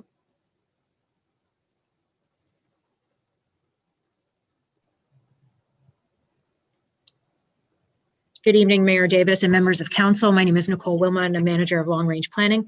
I think that the most amount of time will be spent on the consideration of additional lands being added to the settlement area. And I'd like to ask Paul Lowe's, our consultant, to join the meeting, and he can speak to that. I do think that we can be able to provide a response within 20 minutes. I think once we move through this matter, we can quickly address some of the other points from the delegates that we heard tonight. So with that, I can turn it over to Paul. Thank you, Nicole. Thank you, Mr. Mayor, members of the committee. I want to address a couple of matters that Mr. Longo raised. And I did provide a fairly substantive responding letter that was provided to the clerk, a 5-page letter responding to a number of the matters raised. And I really want to focus on where Mr. Longo spoke the most, and Mr. Hellman, I believe it was, Helfand, was on the final adjustments. And Mr. Longo is correct in the land needs assessment methodology for community land. So these are residential, commercial, the community lands, which the neighborhoods that we call C1 to 10 would be logical for community uses, and were assessed for community uses. It allows for final adjustments. But that provision under the new land needs methodology is not an unlimited power. It's not unlimited that as any council can just make any final adjustments they wish. There is 5 specific criteria that are set out in the methodology. So any final adjustment, in my opinion, has to meet one or more of those 5 criteria. And Mr. Longo didn't get into the specifics of that. I have in my responding letter, and I'd like to just cover that off, and then happy to answer any other questions that Mr. Longo raised. First of all, it allows for adjustments for housing vacancies to maintain a healthy rental vacancy rate. We actually did consider that aspect, and we did include a vacancy factor to account for residential vacancies, looking at what your vacancy rate is right now, or was. So we've included an adjustment in the body of the analysis, and we don't see the need for any final adjustment because we've already addressed it. The second criteria is constrained lands within settlement areas that require additional infrastructure. And we looked at all of your designated greenfield lands in your existing urban boundary and in the future urban lands. And we identified lands that were constrained. We already took out the natural heritage system. You heard about the 30-meter buffer. That's all been taken out. But there are additional lands within your existing settlement boundary that we felt are difficult to service, difficult to develop, and we took those out of the designated greenfield land supply. In other words, we needed to create additional lands to make up for those. So we've already accounted for that adjustment, and we see no need for an additional adjustment. Third, lands that may not be developed within the horizon of the plan due to factors such as landowner choice to not develop. And that's common in employment areas. Often, large landowners take a while to develop, and we actually did include what we call a vacancy factor to accommodate for lands that won't be developed. Although they're in the urban boundary or the settlement boundary, they won't be developed by 2051 because the landowner says, you know what, I want to continue farming this land. I'm good. I don't need to develop it. So we did take into account a vacancy factor. for those lands. So that's already been addressed. Fourth criteria is the length of the planning process to make lands ready for development. So often it takes a long time to develop, go through the planning process, might take longer than the planning horizon. We looked at that and we considered that. And what we don't think that is necessary to make an adjustment for that criteria is because you have no requirements to do secondary plans. We addressed the detailed land uses. So rather than normally you do an official plan, we brought these additional lands into the boundary.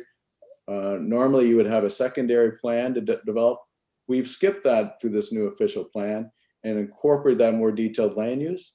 And rather than doing a secondary plan, we have a landowner-driven block plan process, which we feel is going to be more efficient and quicker than a secondary plan. So we don't think that there's going to be an issue with the length of the planning process. We think that by 2051, well before that, all of these lands will have block plan process, except for farmers that don't want to develop, which we've already accounted for that contingency. So we don't see that there's a need for a final adjustment for that. The other aspect, last one under the methodology, is other economic or demographic considerations not anticipated in the growth scenarios used in the analysis. So these things would be things like you're going to get a larger industry that you want to make sure you've got enough lands for. Well, if that the case, we took all of the lands available from the boundary adjustment agreement that were set aside for employment uses, and we've included all of those in your settlement boundary. So there's no area left to adjust to make sure you've got enough land for industry. We brought in all of the boundary adjustment lands for industry, and those are all proposed to be in your settlement area.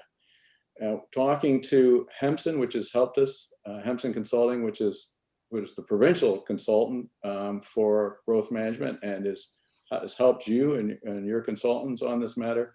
They don't see any other demographic considerations that they missed that we need to consider.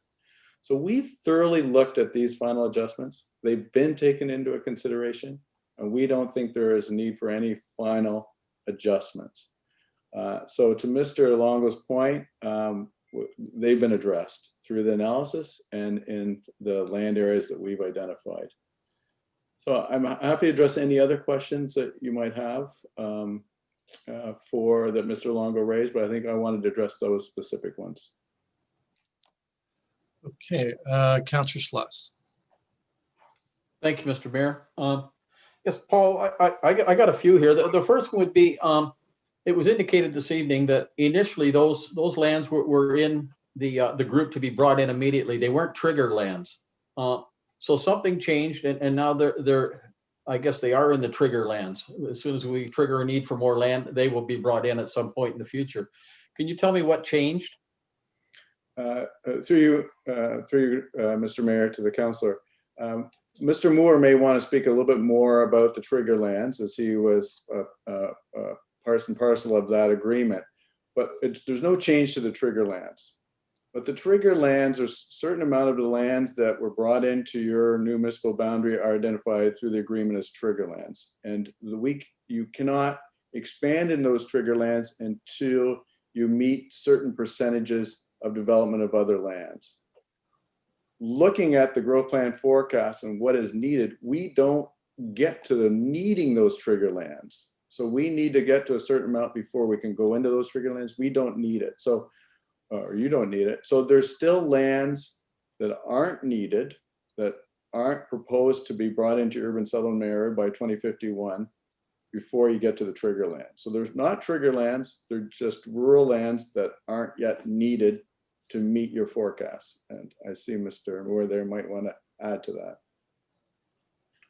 Paul, good evening. Paul Moore, General Manager, Community Development. I just wanted to be clear that these lands, the C9 lands, were never trigger lands. I think what Mr. Longo was referring to was that when we did the boundary adjustment agreement on that mapping, the C9 lands were shown as residential.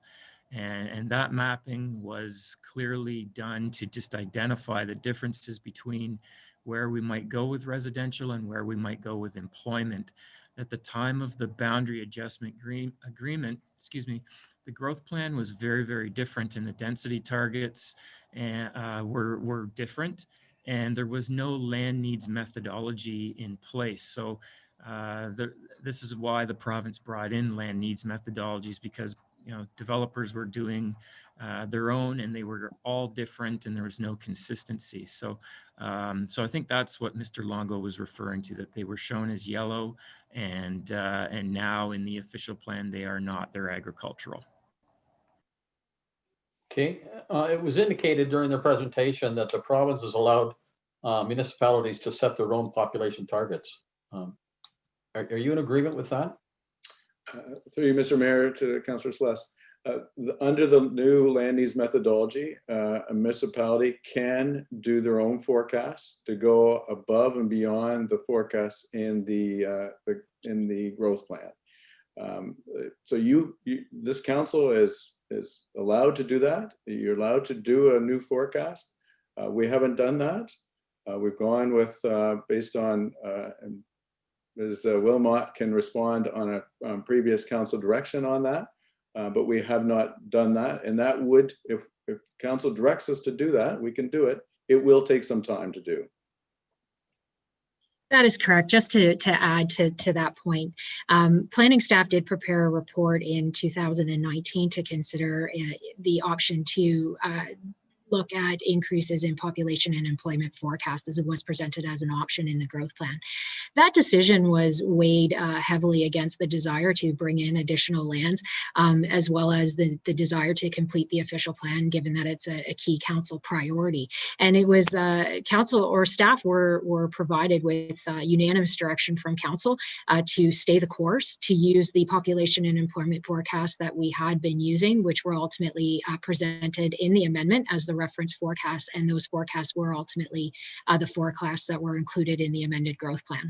So that option was available or was presented to council, and we were provided that direction that in order to complete the official plan and not have to go back and redo some of our analysis work, that we were given that direction to continue to proceed in order to meet those timelines. Okay, just a couple more if I could, Mr. Mayor. I think we have the right to bring in land if it forms a logical boundary. When I look at the map, leaving C9 out leaves a giant hole in what would be a continuous boundary. Can you respond to that? Certainly, through you, Mr. Mayor, to Councillor Celeste.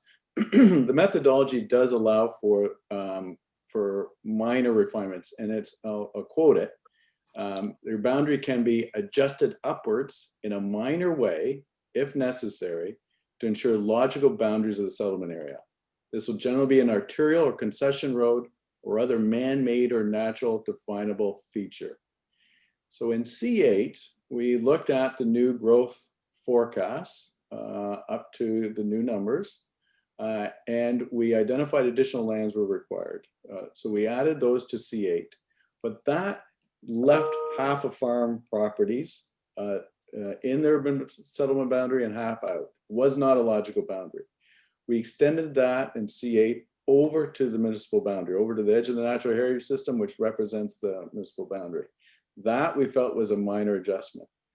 Jumping over an arterial road, because it says to ensure logical boundaries up to an arterial road, jumping over an arterial road to include all of C9, we don't feel under the growth plan and the methodology is a minor or adjusted in a minor way.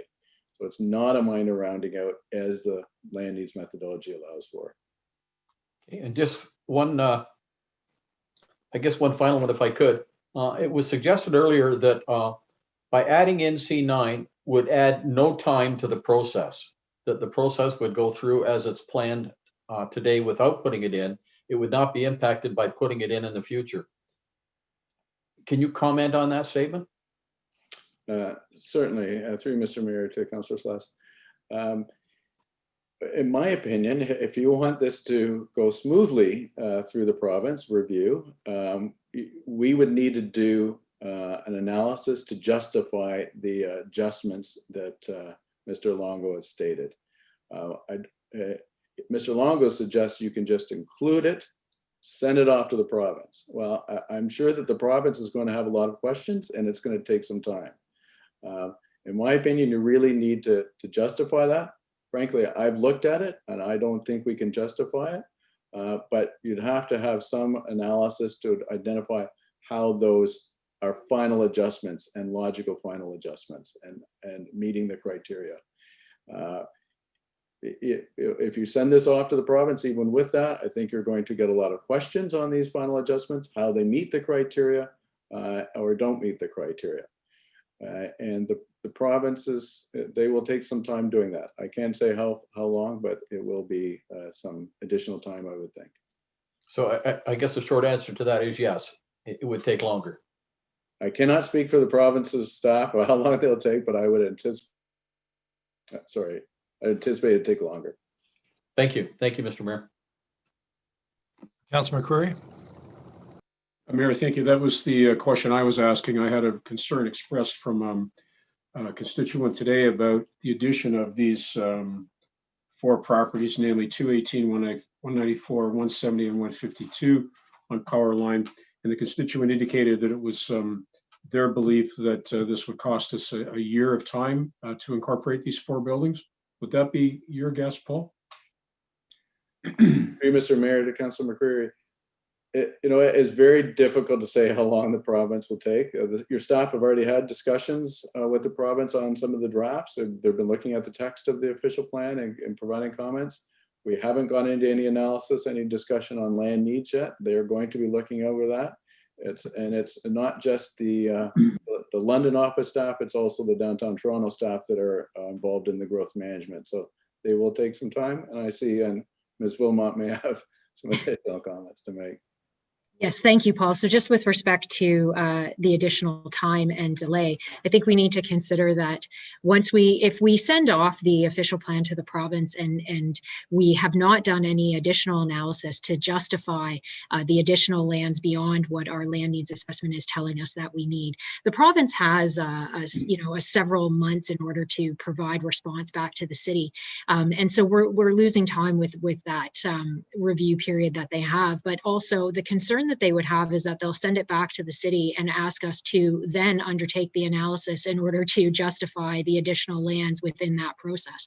Undertaking that analysis will take Mr. Lowe some time in order to complete, and it will also impact further review and completion of the master servicing and transportation master plans that are waiting on final approval of the boundary settlement area, as well as they are contingent on the population and employment forecast. And the area specific DC study that is also underway would be paused in essence until the final settlement area and the population and employment forecasts are determined.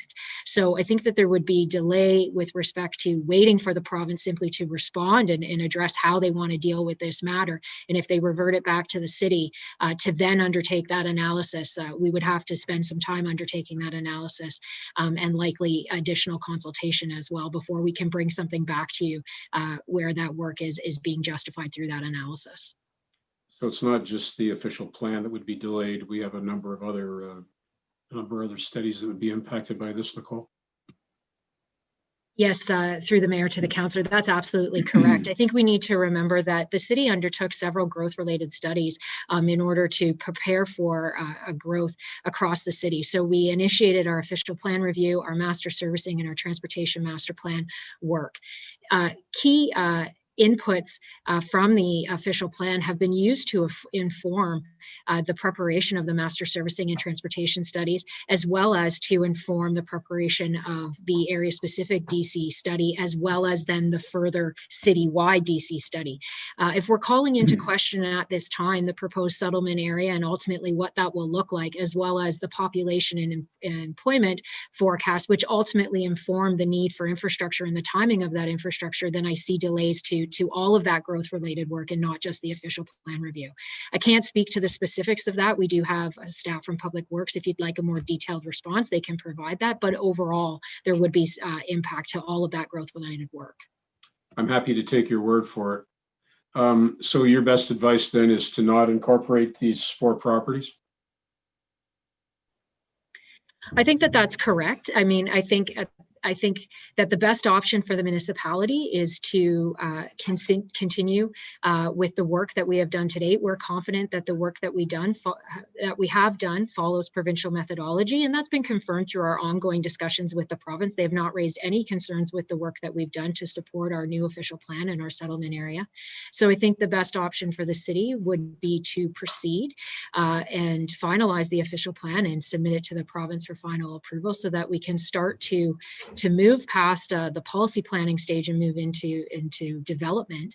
And also, I do want to maybe Mr. Lowe's can speak to this as well, but there are additional options available to landowners who are not included in the settlement area at this time. So I think you may recall that planning staff have said that this isn't the be-all and end-all line in terms of our growth and our ultimate settlement area, that we will need to revisit our land needs as population and employment forecasts increase from the province, as well as through an examination of our growth, which we do on an ongoing basis. So we fully anticipate that we will be revisiting this settlement area boundary. I can't say within 5 years, but I would suspect that within a short period of time, once the province releases updated population and employment forecasts, which we know that they will be doing in a few years, we will need to take another look at this. So there is an opportunity on that end. But something that has also not been explored by Mr. Longo is there is policy in the growth plan that allows for a privately initiated application to expand the settlement area up to a maximum of 40 hectares. This avenue would allow the applicants or the landowners to make application for a boundary expansion, and they then can justify why these lands are needed for growth within our settlement area. And that option is available to them, and the city can then proceed without that risk of submitting an official plan, which we believe would not be in conformity with the provincial methodology in the land needs assessment.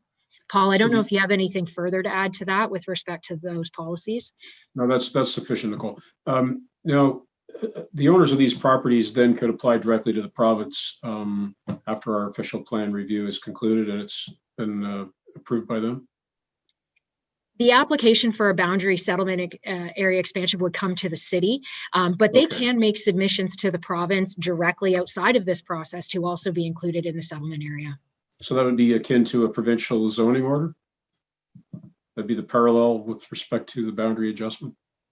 No, it's a separate process. All I mean is that once our official plan is approved and our settlement area is set, they can then make an application under policies in the growth plan to expand the settlement area. They can also, outside of that process, they can also directly submit a submission now asking to be included in the settlement area as well. That option is available to them. Okay, thank you and congratulations. Councillor Vanderstel. Thank you, Mr. Mayor. Through you to Mr. Lowe's. I know you don't have the data in front of you, but when I'm reviewing the boundaries, the logical boundaries set to by the province with the same definition of the word logical around Woodstock and London and Simcoe, I see gap tooth, sawtooth irregularities all over the place. Is there any measure of the word logic that we can use when we have so many encumbrances in the way, such as topography and historical markers and major throughways?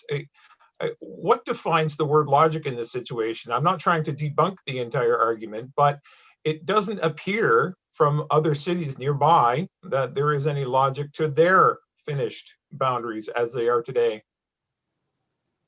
Through you, Mr. Mayor, to Councillor Vanderstel, you're absolutely correct. Their boundaries are jagged. That's your current boundaries are jagged, and they go in and out, and they will follow.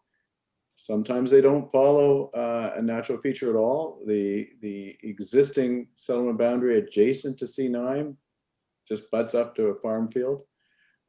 And that's just the way that development progresses.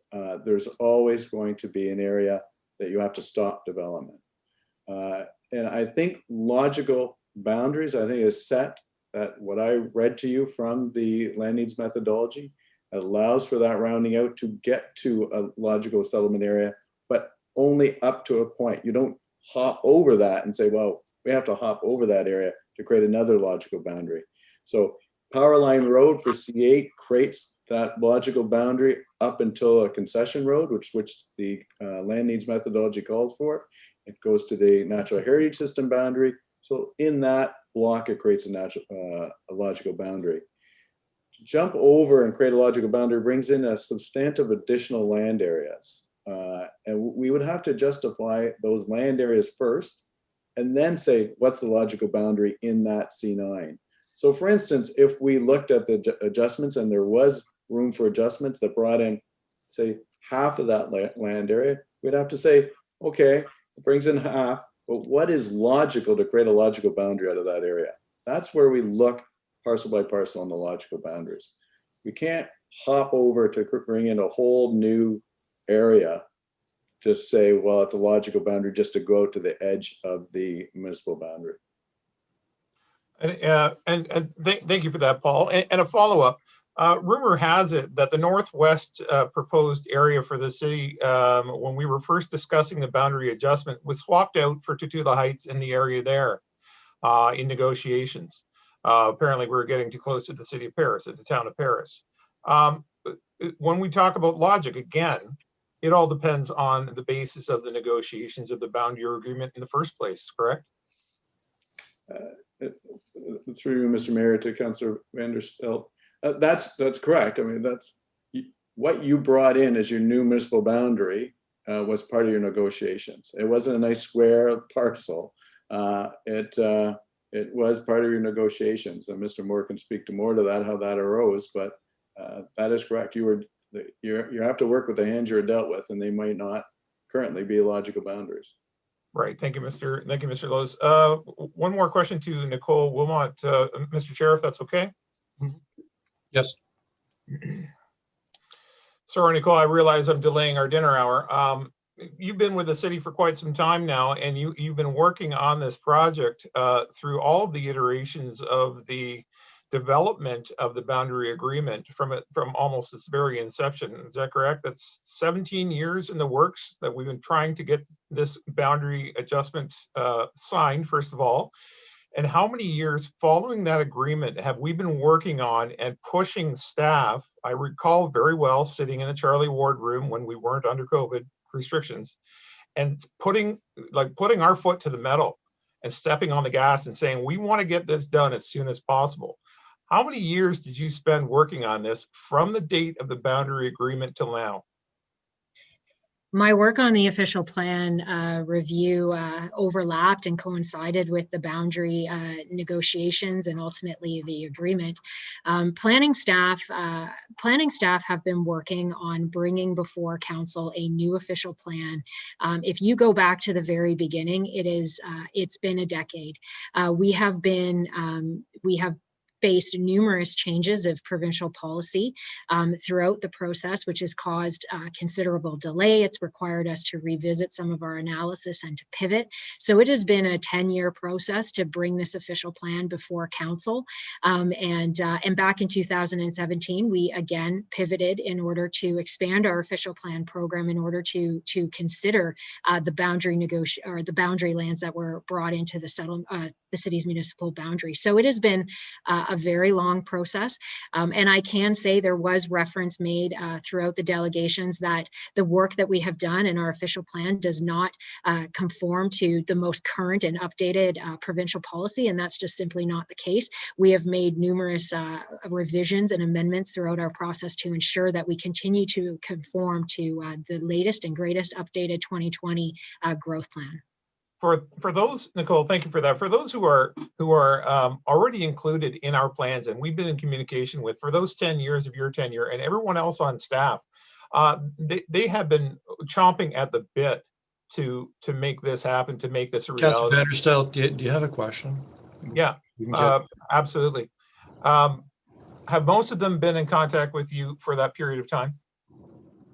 over the course of the official plan review process, yes, that's correct. There is a strong desire from the public in order to get on with it, to approve the official plan and bring these lands within our settlement areas so that we can, so that they can proceed towards development. So that's absolutely been a desire of the public, and it's been a key priority of this council as well in order to complete the official plan review and move on to the next stages.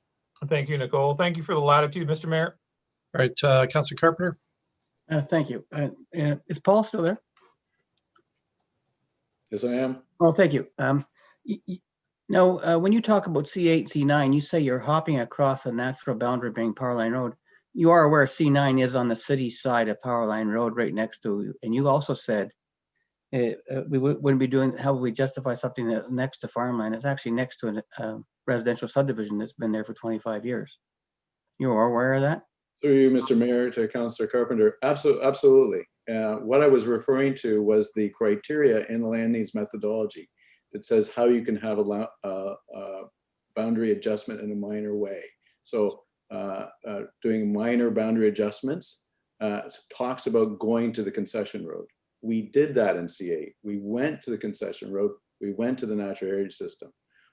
Using that same criteria to C9 would mean not stopping at that concession road, which is, concession road calls arterial road or concession road, not stopping at power line, but jumping across power line to bring in additional lands. And yes, I am aware that refer to C9 as being currently abutting the existing urban area. And that urban area, that existing urban area currently abuts residential. It doesn't have a logical boundary. It would just set, abutting residential, abutting agriculture. It doesn't have a logical boundary. But to extend it further would mean we'd have to bring in substantial lands. And that, in my opinion, is not a minor rounding out as the methodology calls for. And in my opinion, it doesn't meet the final adjustment criteria. So, and are we using the highest density or the lowest density targets that the province will allow us to have more land? Are we not allowed to use lower density targets currently?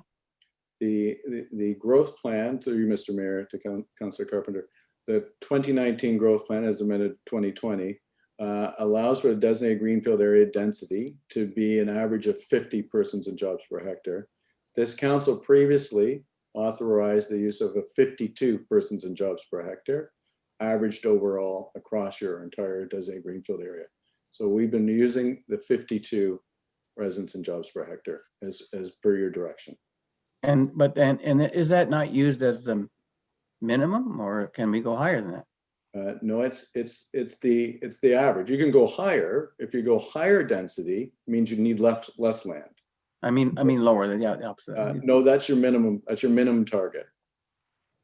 And with the 50, how much? If we went to 50, how much more land would that give us? Do you have any idea roughly? Through Mr. Mayor to Councillor Carpenter, not off that. Okay, I can't do that back of envelope calculation that quick. Okay, but so the fact that we would, if we included this land in and under the final adjustments and submitted the justification is what the planners tonight, the delegation has said to us, if we use their justification for that, couldn't the province just say, no, you can't have that and just rule that out and move forward?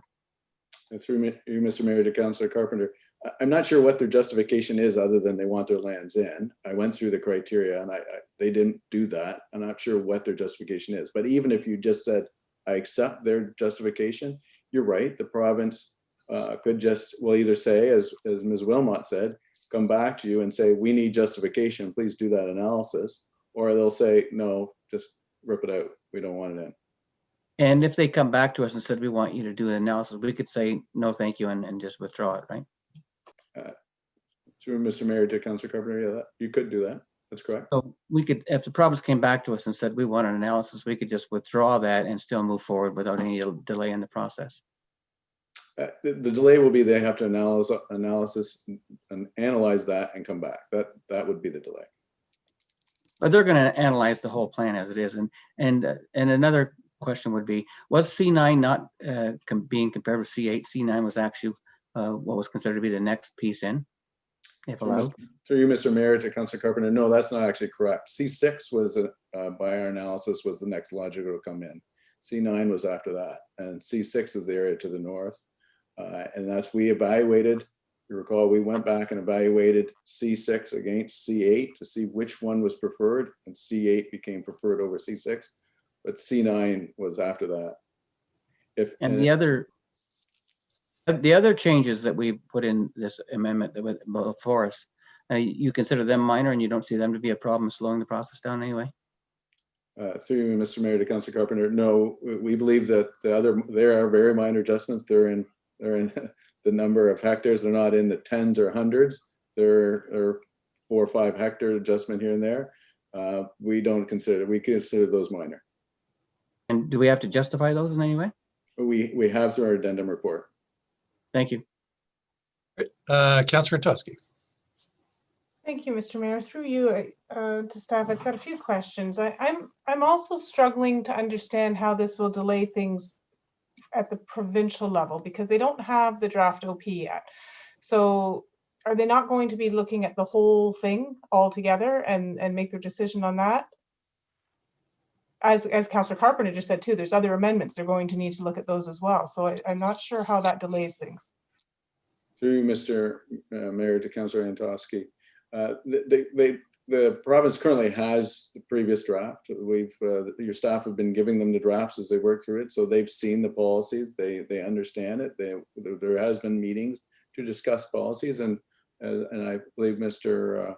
Waterfield discussed some changes that are in this version based on the province's comments.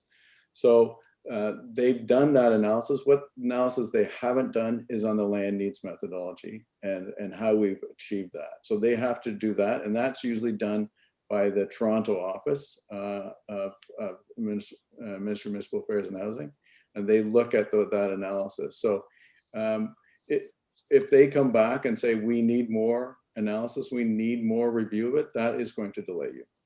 That's where the delay is going to be. If we have to come back, do more analysis, or if we have to do analysis now to justify it, that's going to delay you. Nicole, can you help us in that? Sure. So just to provide a bit of additional clarification, I think the overall concern, so Mr. Lowe's is absolutely correct. We have had ongoing conversations and discussions with the province all throughout this process, and we've been seeking their guidance and taking into consideration their preliminary comments on the official plan. So when the official plan is before them, the intent would be that they would have already addressed some of their obvious concerns. I think the concern or the delay that would be before them would be that we would have a series of background work, which is what we're calling our land needs assessment. And the land needs assessment would say one thing and the plan would reflect another thing. And that's the concern, is that if we don't provide justification for either through adjustments of the land needs assessment or justification for why we are stepping outside of that land needs assessment, that's where that additional delay will come. So it's about aligning our background work and our justification and how that results in a preferred plan that is before them. Okay, and Nicole, while you're there, I'm curious about, and I think I heard this right. I had a bit of a weird sound on it, but were you saying that the residents could on their own, they could apply for this, the owners? Yes. So once the province.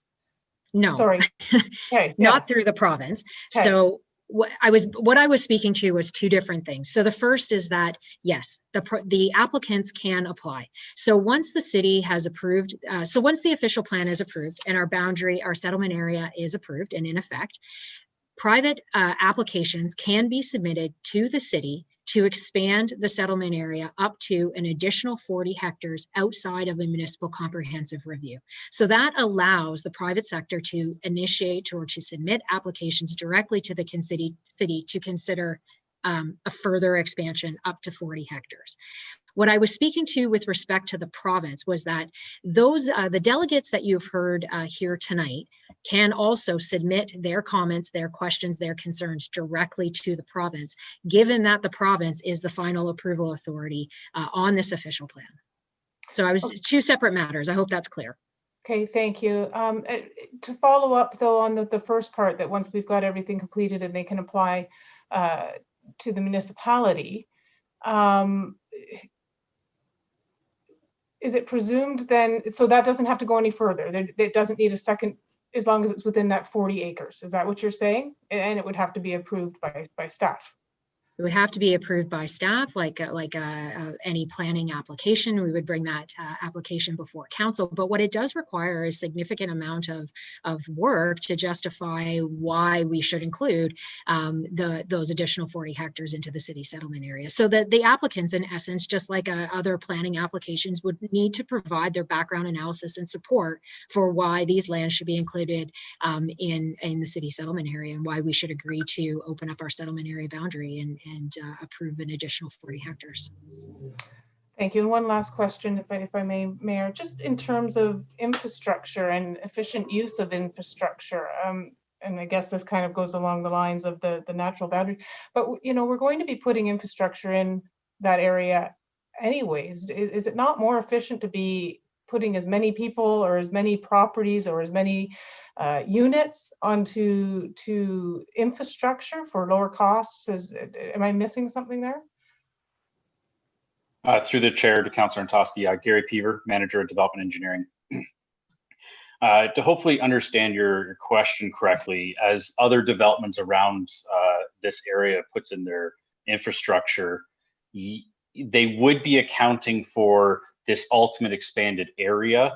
However, they could be staged in a way where expansion could occur, such as pumping stations. We wouldn't necessarily design and build a pumping station that could handle this future expansion. However, we would leave space for it to be expanded. And ultimately as well, I just wanted to clarify, with respect to the MSP and the TMP and what's been addressed through those reports, these areas were considered as part of any new infrastructure that's placed in should consider these expansion lands. That's even including the areas to the north as well. However, none of the infrastructure within the city boundary was ever reviewed to include these areas. So additional projects would need to be reviewed, looked at, and potentially added to our master servicing plan and our capital list to include these additional lands. That analysis has not been completed yet. And ultimately, looking at these lands, there's potential for additional pumping stations and obviously stormwater ponds and fairly expensive infrastructure to bring these lands online as well. Thanks, Gary. Thanks, Mr. Mayor. Sure. So we're pretty close. We're well beyond the 5:30 deadline. Councillor McCreary, you want to ask another question? I think I'm going to hold that to after the supper break, but before we go, I've got one quick question. It's the first round of questions. Mr. Longo said to us that, I think recognizing we want to see things move along expeditiously, that not a concern that to justify this adjustment to the province, all we'd have to do is provide the submissions that they have made and everything should be okay. What is staff's opinion or our consultant's opinion about that? Will that work?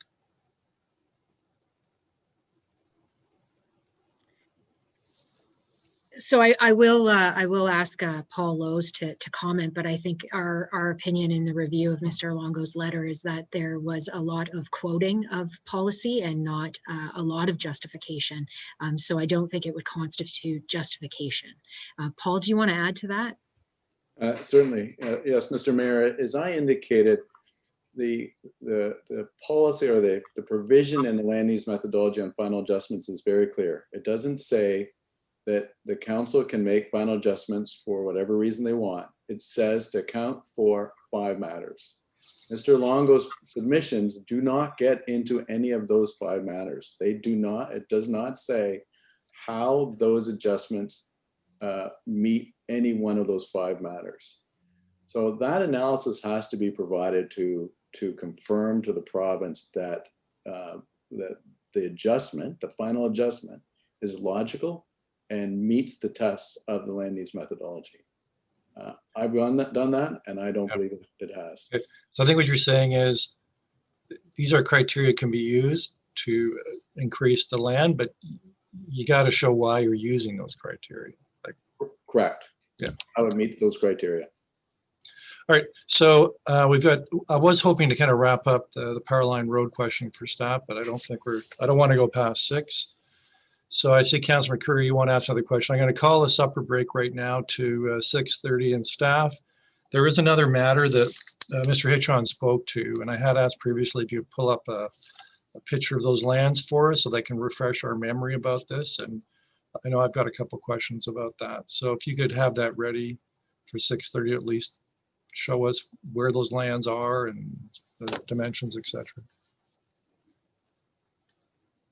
Not right now, but I've got that available at 6:30.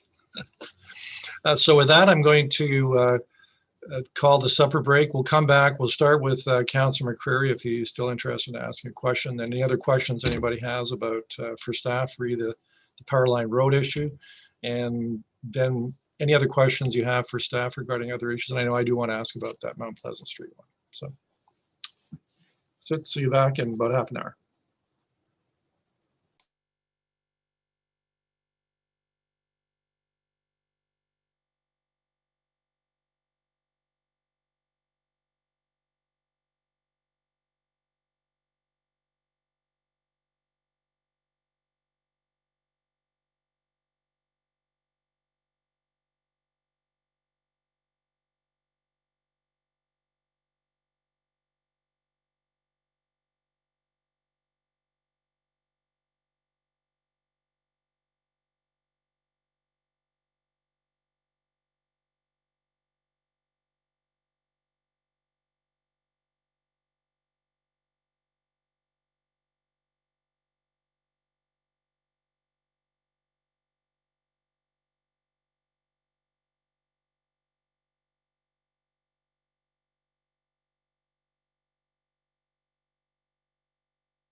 You're not muted, Mr. Mayor.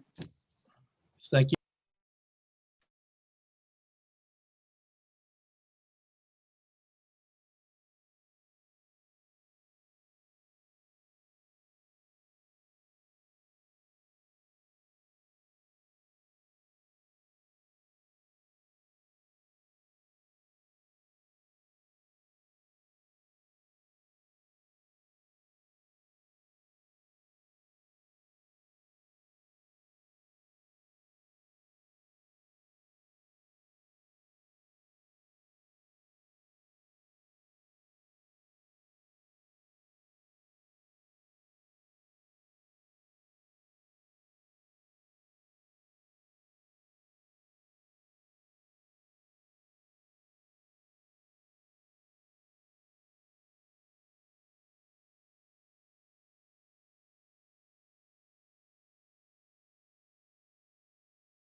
One, three.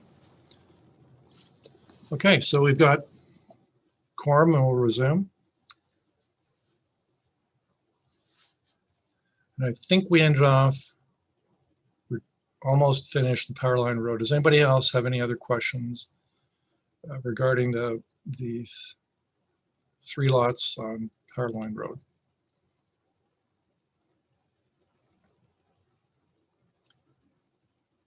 Councilor Martin. Yeah, just a quick question to staff. Do we know what the total hectares are of that section?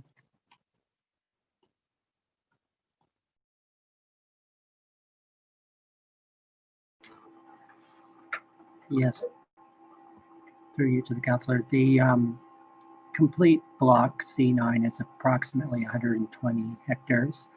About 53 hectares would be developable. So the 53 hectares is what would be added. Thank you, that's all. Okay, not seeing any more questions about that particular issue. But I had asked planning staff before we broke for supper, if you could give us, to refresh our memory about this, that property in Mount Pleasant Street, the second property that Mr. Hitchon was speaking to. I'm trying to remember where that is and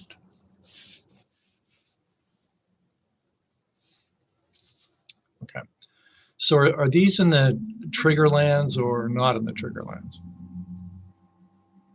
Yes, these lands are within the trigger lands. So in terms of staff's response to the request to include these lands within the settlement area boundary, staff doesn't support their inclusion in the settlement area boundary at this time, particularly because they are within the trigger. Our analysis left the trigger lands out of the proposed settlement area boundary based on the spirit of the municipal boundary adjustment agreement that was struck between the city and the county at the time of the annexation. That agreement stated, for all intents and purposes, that the trigger lands would be the last area for priority to be added to the settlement area. So none of the trigger lands were included. In addition to that, in order to add these lands to the settlement area boundary, it would not only be an adjustment to the official plan, but it would be, we'd have to reopen the municipal boundary adjustment agreement between the city and the county in order to take these lands out of the trigger. That would involve a decision by this council, Brantford Council, but it also need to be approved by Brant County's council. So there would be some time involved in order to do that. I believe the map here, we received this from Odette Gomes during the break. So if you, the map above this one shows the full extent of the property at 453 Mount Pleasant Road outlined. And as was mentioned in their presentation, I think now they would request that this would be severed such that it would just include the area outlined in yellow on the map beneath this one. Yes, there. But again, this is part of the trigger lands, and for that reason, we've recommended that it not be included in the settlement area at this time. So what is the practical reality of bringing, we call them trigger lands, which is different than C9, right? C9 is not in what we call the trigger lands. Is that correct? That's correct. C9 is not part of the trigger lands. So in terms of the hierarchy of, preference for bringing lands in, it was, higher in the queue than any of the trigger lands, again, based on what it says in the municipal boundary adjustment agreement. Right. And so bringing C9 in doesn't require any negotiations with the county of Brant. That's correct. Yeah. Okay. All right. I think I understand that. Thank you. So, Councillor Sluss. Yes, thank you, Mr. Mayor. I'd just like some clarification on that. That land is currently in the city's jurisdiction. It's just not been triggered to be developed. Is that correct? It's currently within the city's jurisdiction. It's transferred over from the county. Its current designation is agricultural based on the county official plan, which still applies. Our new official plan would designate it as agricultural, being that it would be left out of the settlement area. And again, we've left it out because it is part of the trigger lands that were identified in the municipal boundary adjustment agreement. Okay. So we have no authority to develop that unless we get a approval from the county.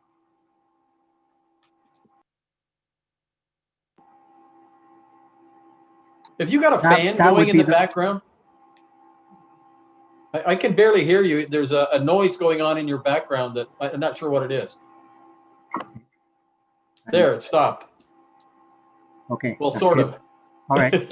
I'm at City Hall, so I don't have control over whatever air system is or HVAC is underway around me. So I'll just try to raise my voice. And I'm sorry, I've forgotten your question.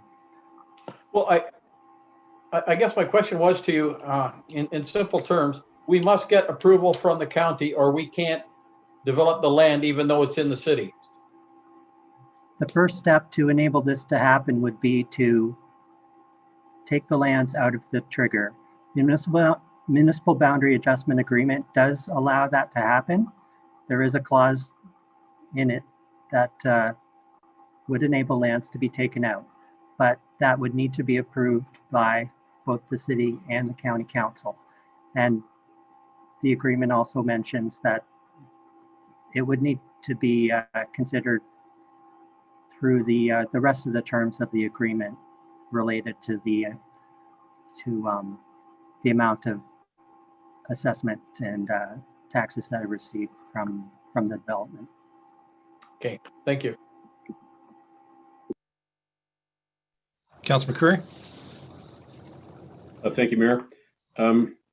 So Ellen, what steps could this landowner take to take the initiative to come into the municipality's growth plan now rather than being a trigger land? I think the first step that they would need to take would be to petition council to have the lands taken out of the trigger. At that point, I think their next step would be to apply for the 40-hectare expansion that Ms. Wilmot had described to you earlier tonight. So that would be taking in a larger parcel? Is that what you mean? That would be in order to add these lands to the settlement area. And they're proposing something that's less than 40 hectares, so they would meet that criteria. They would still need to justify it based on the growth plan policies and the official plan policies related to the 40-hectare expansions. Okay, so the owner's first step then would be to petition both city and county government? I would think so, yes. Okay. And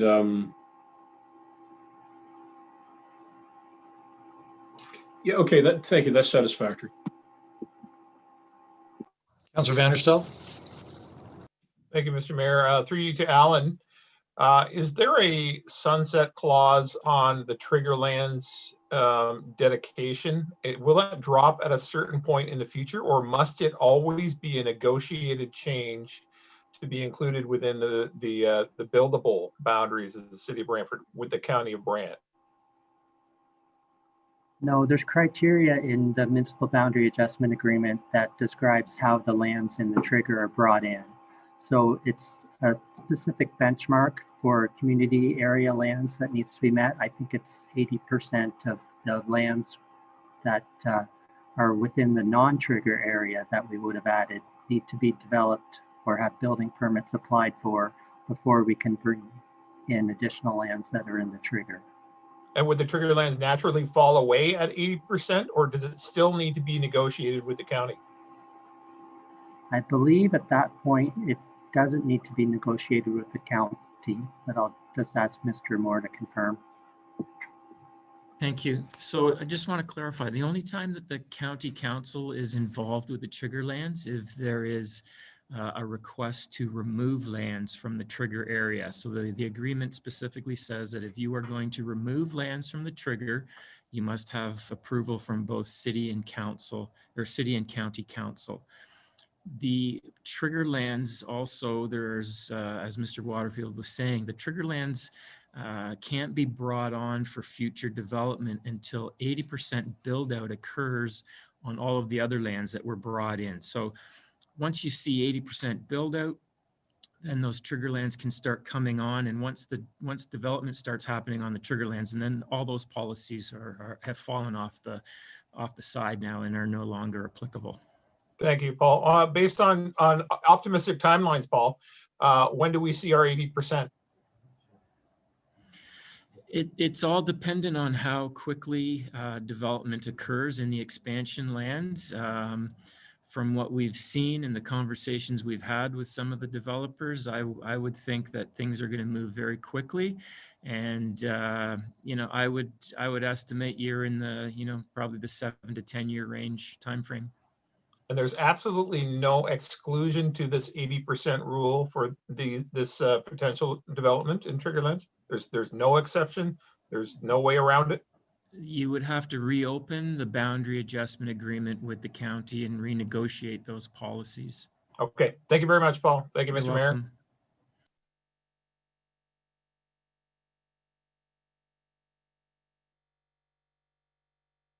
Great, Councillor Carpenter. Just some clarification to Paul. Paul, when we talk about the trigger lands, we're talking about those lands don't come into effect till 80% of all the lands, the boundary adjustment lands, not the ones that we've already put in this plan for development, but all of them, right, that we took in that aren't triggered, right?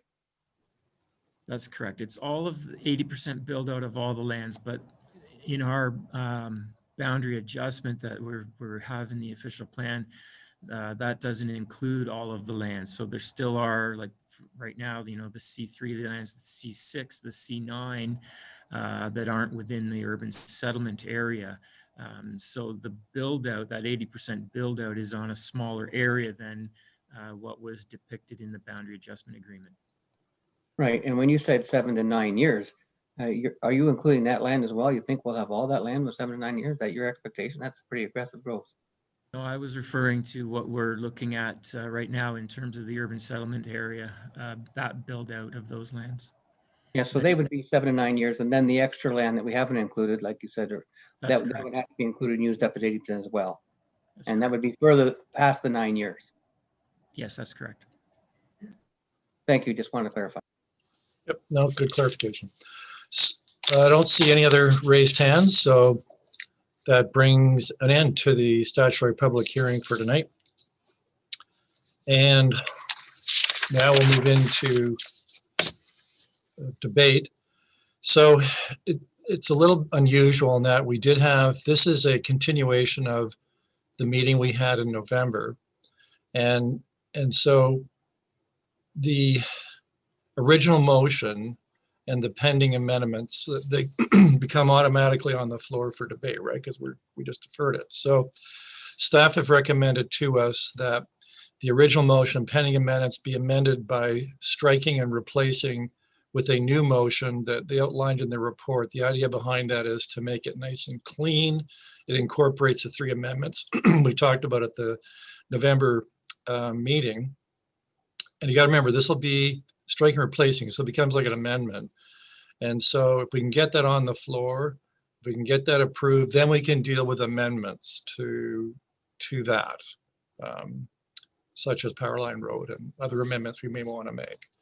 It's being recommended by staff to kind of clean up the process. And so we start the evening with a nice consolidation of what came out of the November meeting. And then we can consider additional amendments, etc. So if someone's prepared, can I get a mover and a seconder for that? So it's moved by Councillor Martin, second by Councillor Weaver. Councillor Martin, do you have it so you can read it following our usual procedure? Well, I've got it in front of me on the report. I can read it from that. Yeah, if you wouldn't mind. I move, seconded by Councillor Weaver, that the deferred recommendation from November 19th, 2020 Special Committee of the Whole Committee Development Meeting and the preceding minute, oh, sorry, at the wrong spot. Yeah, amendments to the deferred recommendation be struck and replaced with the following. Now, do you want me to read the whole replacement? Well, following our usual procedure, you're supposed to, so. Alpha, that report 2020-139, envisioning our city 2051, the new official plan for the city of Brantford, which includes the municipal comprehensive review final addendum report, November 2020, prepared by SGL Planning and Design, attached as Appendix A to report 2020-139 be received, and B, that report 2021-20 deferred amendments to the November 19, 2020 motion regarding the City of Brantford official plan be received, and C, that council adopt the new City of Brantford official plan envisioning our city 2051 attached as Appendix 2 to report 2021-20 as amended to include the following. Excuse me. 1, a revision to modified policy area 4 to specifically include museum uses and associated outdoor education and interpretive centers as permitted uses upon the Greenwich Mohawk lands as proposed in section 9.1.1 of report 2021-20. And 2, a revision to schedule 5 downtown urban growth center to designate Earl Hague Park as parks and public open spaces as proposed in section 9.1.2 of report 2021-20. And 3, an additional modified policy area encouraging redevelopment of the motel strip along Coborn Street East as proposed in section 9.1.3 of report 2021-20. And D, that the bylaw to adopt the new City of Brantford official plan envisioning our city 2051 as amended be presented to the City Council for adoption in March 2021, and that planning staff be directed to submit the council adopted City of Brantford official plan envisioning our city 2051 to the province of Ontario for final approval in accordance with the section 1222 of the Planning Act. And F, that in accordance with section 26(7) of the Planning Act, council declares to the approval authority, being the Minister of Municipal Affairs and Housing, that the council adopted City of Brantford official plan envisioning our city 2051, 1, conforms with policy plans or does not conflict with them as the case may be. 2, has regard for the matters of provincial interest listed in section 2 of the Planning Act.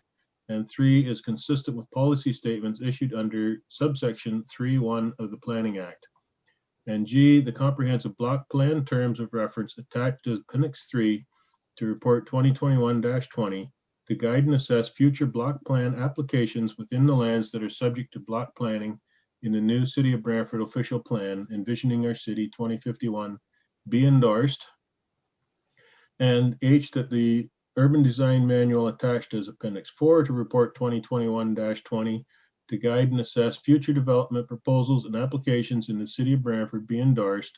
And I, that the infrastructure staging report attached as Appendix E to report 2020-139 to guide the provision of infrastructure and services within the expansion lands be endorsed.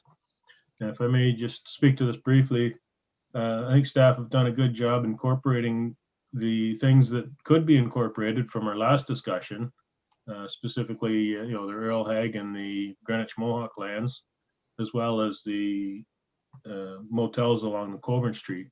So I think those are all good additions to this, and this striking and replacing deals with all of that. And I fully support this, and I do not support any of the amendments because I feel that that will cause delays, which endangers our development charges study, and we may end up with applications come in and miss out on some new development charges by delaying that study. Thank you. Yeah, can I make a suggestion as the chair? So it's kind of hard to wrap our head around this, but so this is really an amendment to the motion that came before us in November. So what I suggest we do is, if you're okay with it, take the vote on this, get this approved, it's on the floor. And then, because you've just amended really amended by replacing striking, even after we vote for it and get on the floor, there's 2 more speaking opportunities to talk about it before it's approved as an amended resolution.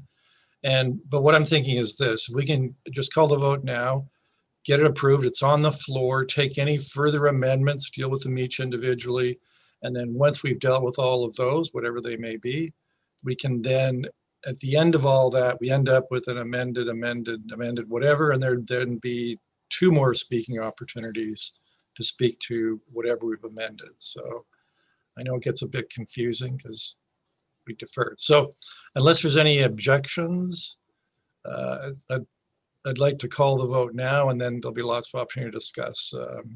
But I see Councillor Carpenter, did you have a concern about that procedure? No, I just wanted to comment on what's before I vote on it.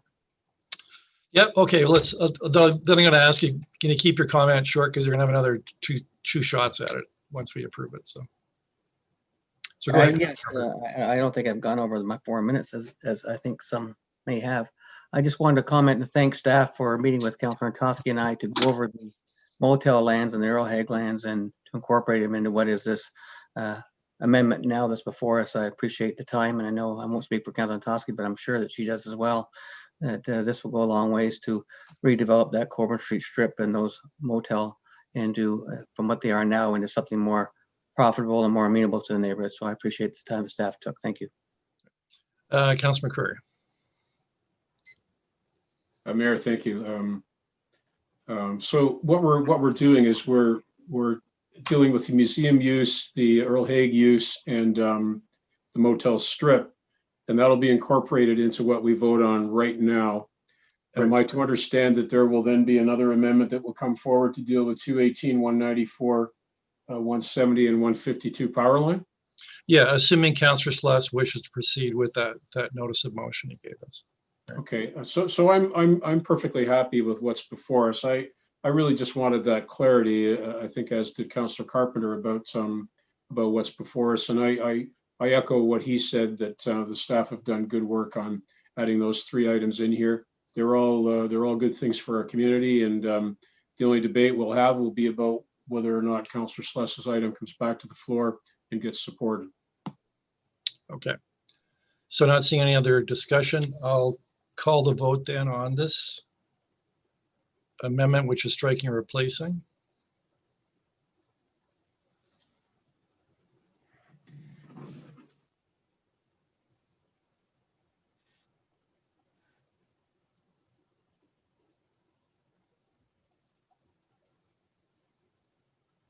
Councillor Carpenter, I am just waiting on your vote to register.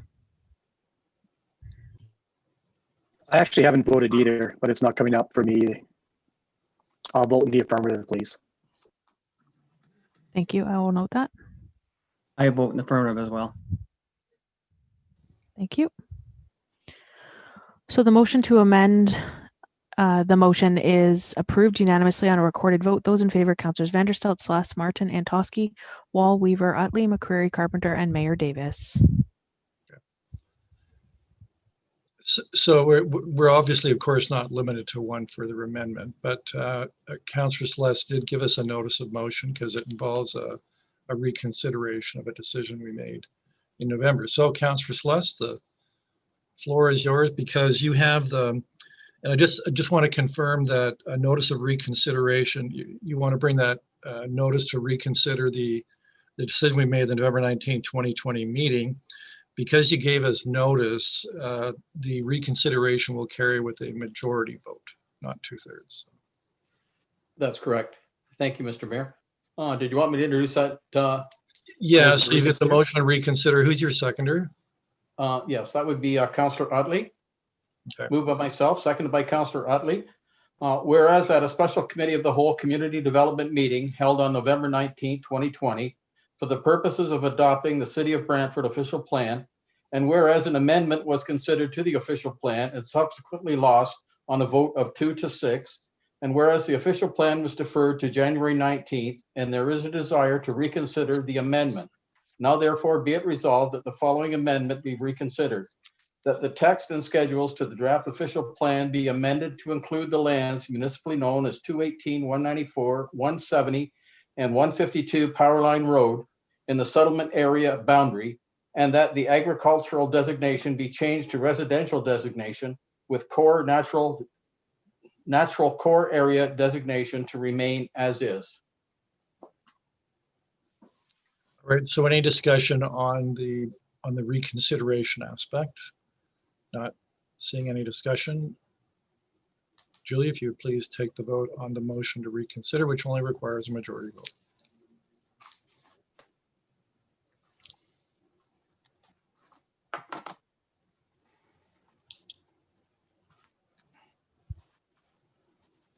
Councillor Weaver, it looks like it's not coming up for you again. Yes, I'm trying to reboot. I'll vote no. Thank you. The motion to reconsider is carried on a recorded vote of 8-2. Those in favor of reconsidering the amendment are Councillors Vanderstelt, Sless, Antosky, Wall, Utley, McCurry, Carpenter, and Mayor Davis. Those against, Councillors Martin and Weaver. Okay, so the amendment's automatically on the floor now, but I understand Councillor Sless, you may have a further amendment to make the wording consistent with the motion we just passed, that striking and replacing. Yes, yes, that would be clause C. It will now become clause C, number 4. A revision to the text and schedule as necessary to include the lands municipally known as 218, 194, 170, and 152 Powerline Road in the settlement area boundary, and that the agricultural designation be changed to residential designation with core natural area designation to remain as is. Okay, so we're going to have that. And is there a seconder to, this is really an amendment to clear up the wording. Yes. Councillor Utley seconds it. Julia, can you get that up for us just to, so people can see what it exactly it is? So I said, this is really to bring the wording of the motion that Councillor Celeste gave us a notice of so that it's now consistent with the strike and replace motion. So any discussion on this amendment? So and then afterwards, of course, it's amended and we can throw it open to debate on the merits. So Councillor Utley and Councillor McCurry. Thank you, Mr. Mayor. I'm really torn on this, to be honest. The developers, owners of the property. Councillor Utley, can I just say that, so this is an amendment, it's really a format amendment to bring the wording to make it consistent with the motion to strike and replace. So if we can amend it, then we can have the debate on the merits. It's just kind of a cleanup amendment. Mr. Mayor, thank you. I apologize. I will hold off on my comments. Just like a cleanup amendment for the wording. Councillor Curry, did you want to speak to it? I mean, people can speak to it. I'm just trying to move things along. Would have been so much easier, Mayor, if you'd asked the mover and seconder to make it friendly. No, I'll reserve my speaking. Thank you. Okay, so if I can call the vote on this cleanup wording amendment to clean up the wording.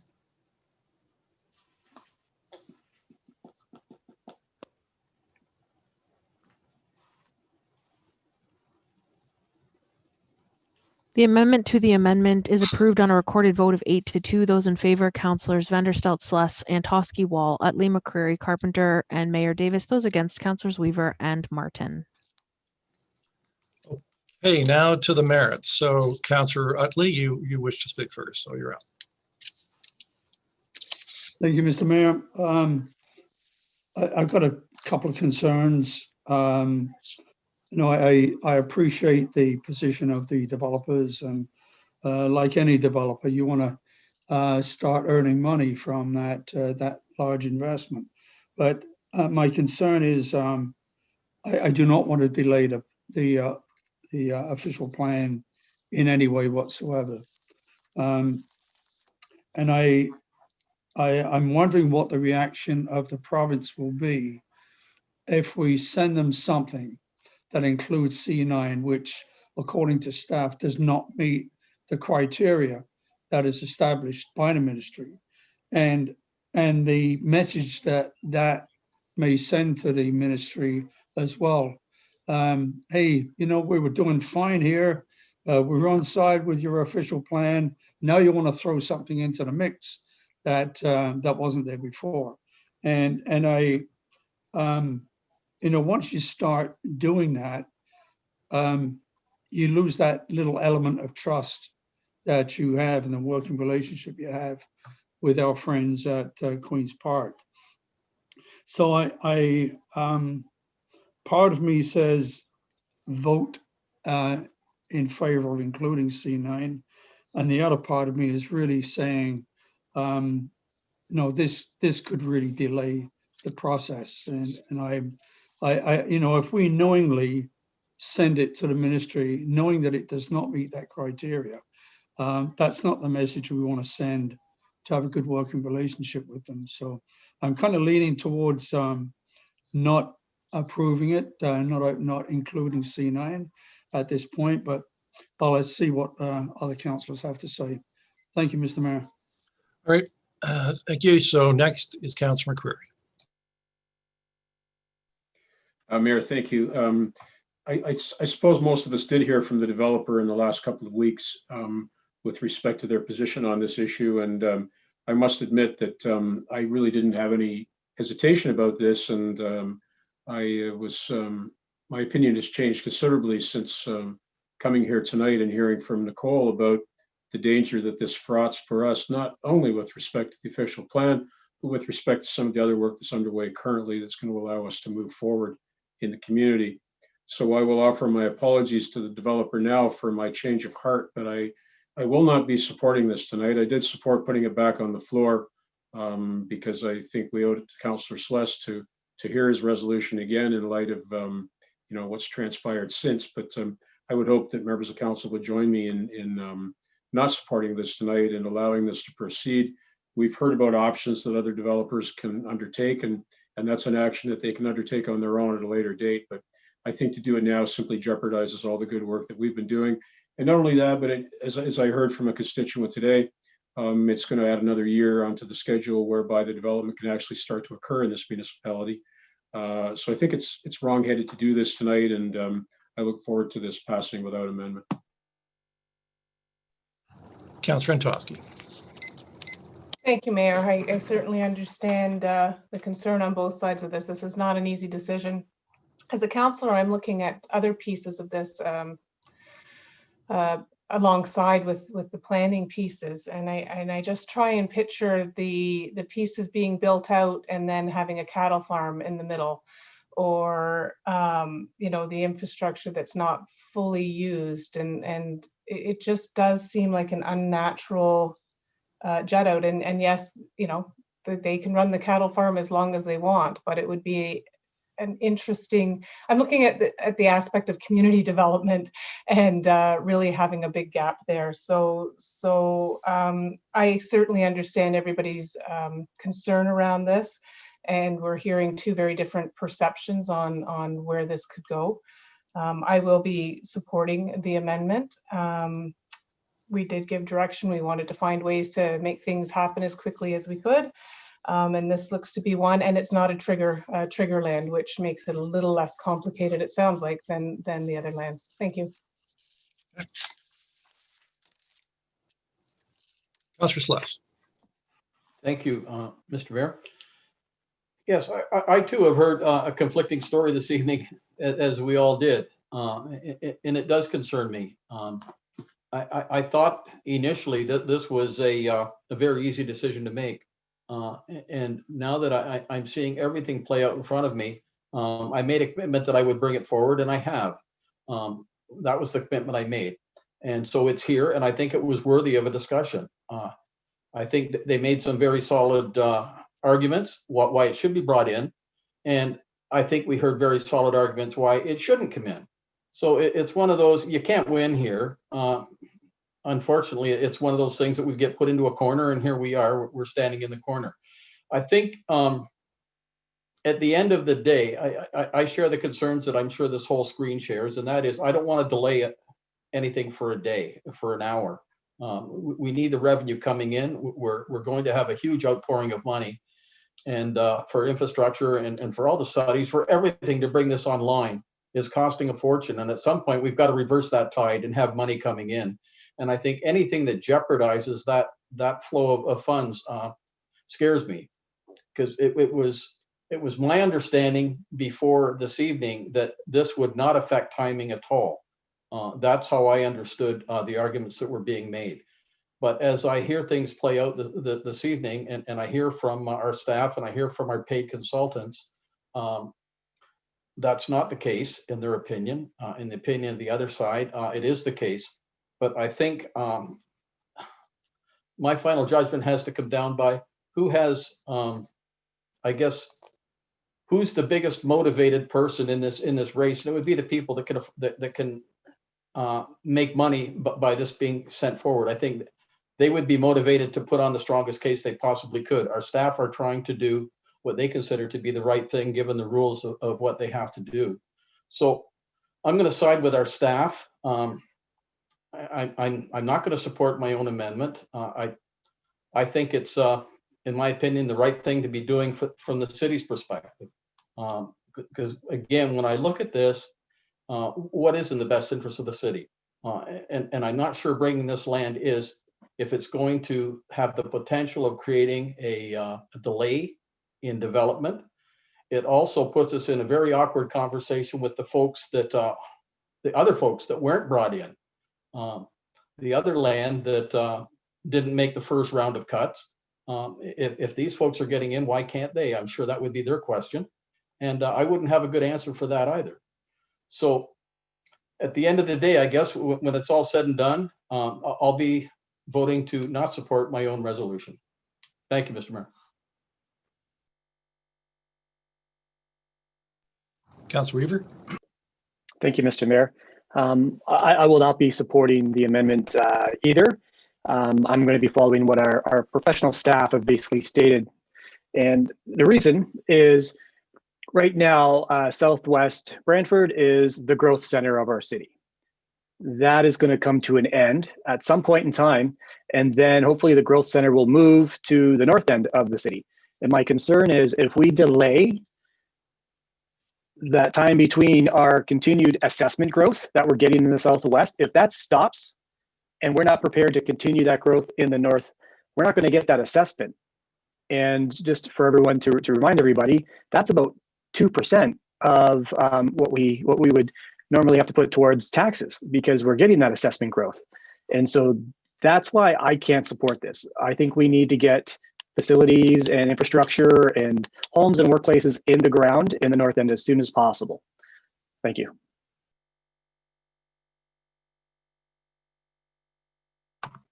Councilor Martin.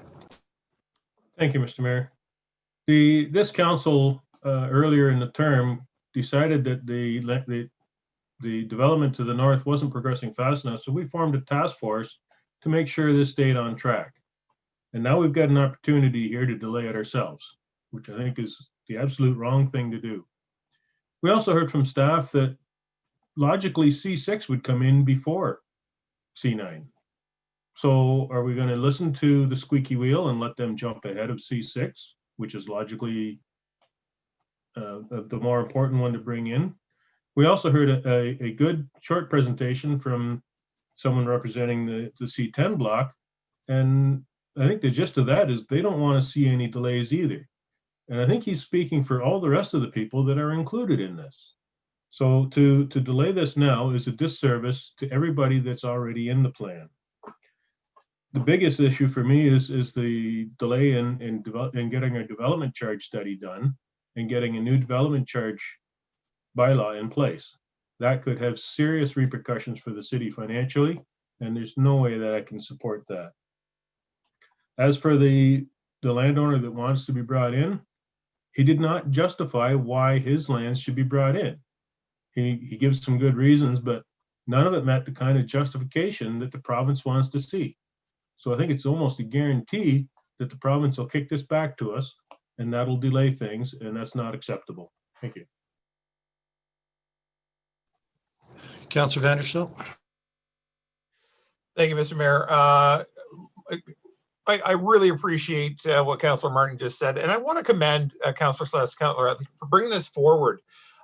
Sometimes we're asked to bring things forward that we find out later aren't in the best interest of the municipality, and I respect the fact that you did that, and that we aren't shown to have made up our mind ahead of the council meeting. We're open to discussion, and that's what this is all about. It's a healthy discussion based on fact. That being said, going forward, it's a really difficult position to be in, no matter how you look at it.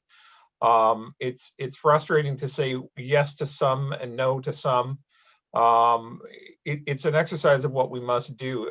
Like I alluded to earlier, if you look at all the boundaries of the cities around us, they had to make those decisions as well. And they were, to a certain degree, logical decisions. People came in, people were not allowed to come in. But what we have done with I think this this process, despite the fact that this amendment will not pass, in my opinion, we've allowed for future growth, and that's something that we didn't have before. And I appreciate that effort, and I appreciate the what will be the end result. Thank you, Mr. Mayor. Thank you, Councillor. Councillor Carpenter.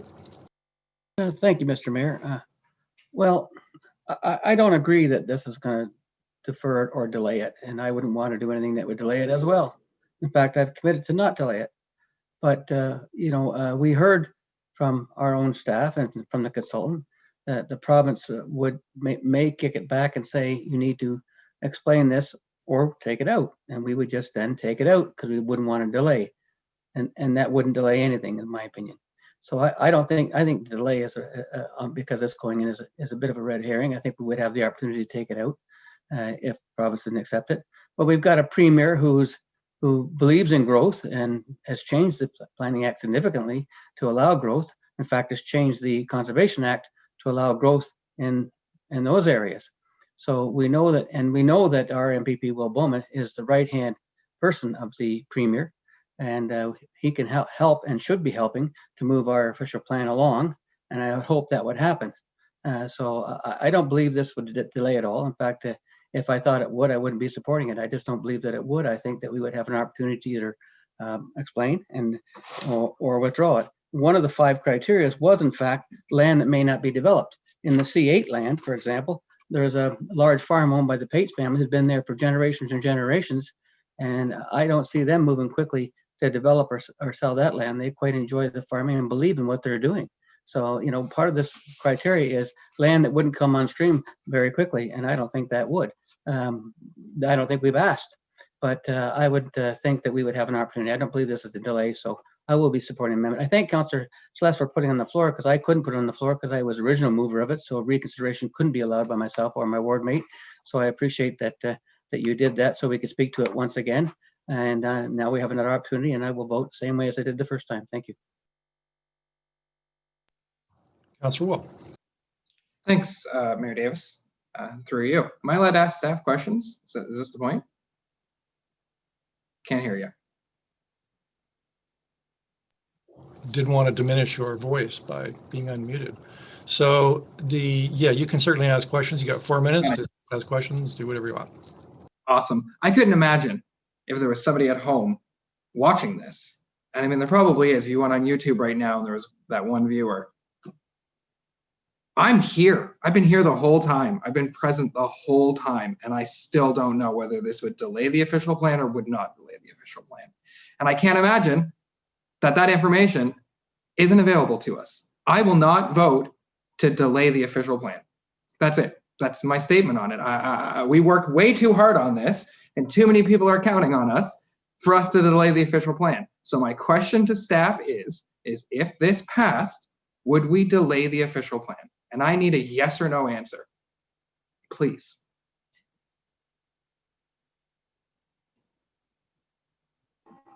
Yes, in our opinion, it would delay the official plan. Thank you very much.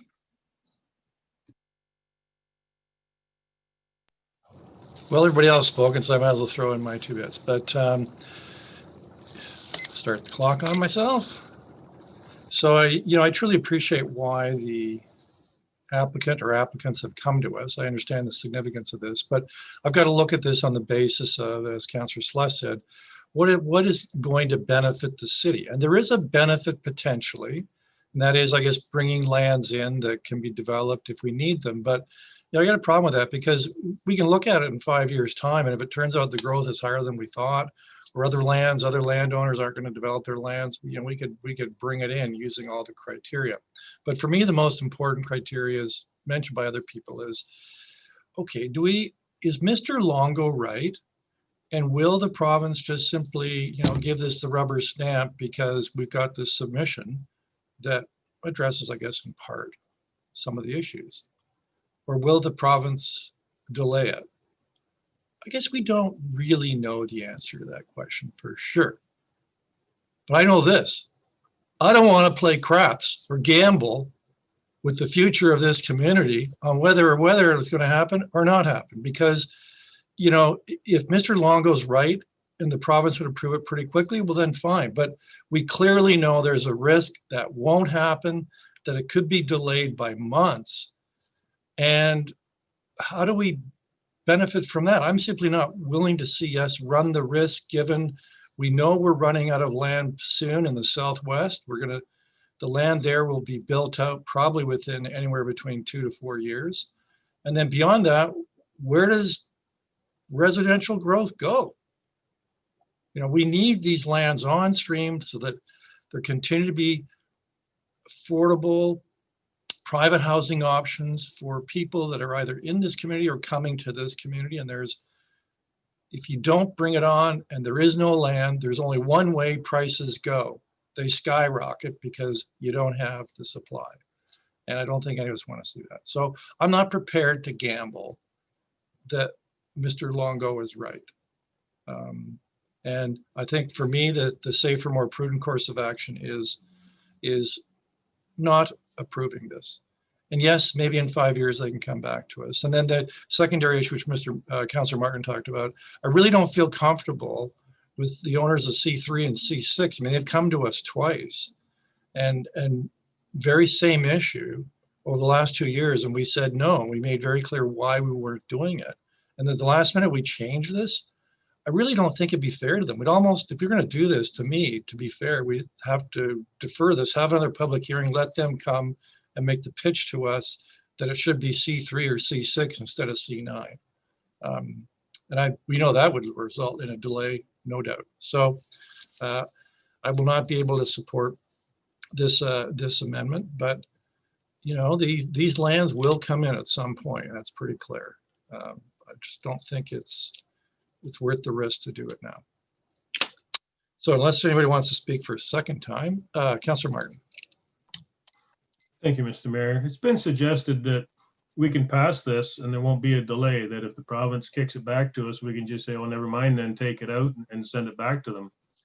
However, it's going to take the province a month or two to make the decision to kick it back to us. So there's 2 months.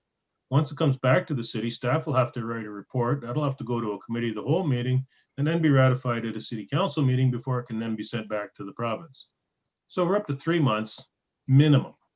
So, and that's not a delay that I'm willing to accept. That's all I have to say. Thanks. Okay.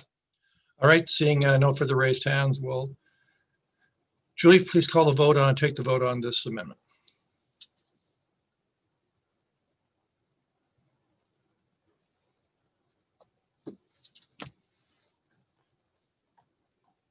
Whoops.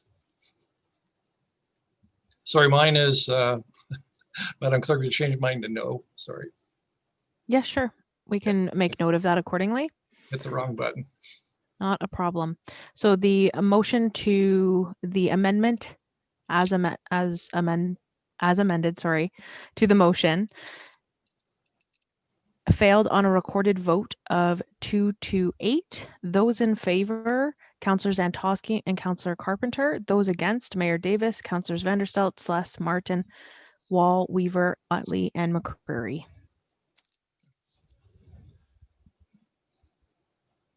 All right, do we have any other amendments? Seeing none. So we have, oh, Councillor Carpenter. Just one question, Mr. Mayor. I don't want to delay things. Just the staff, though. When the official plan goes to the province and comes back, is there an opportunity for those that disagree with it to appeal the process, and would that delay the process?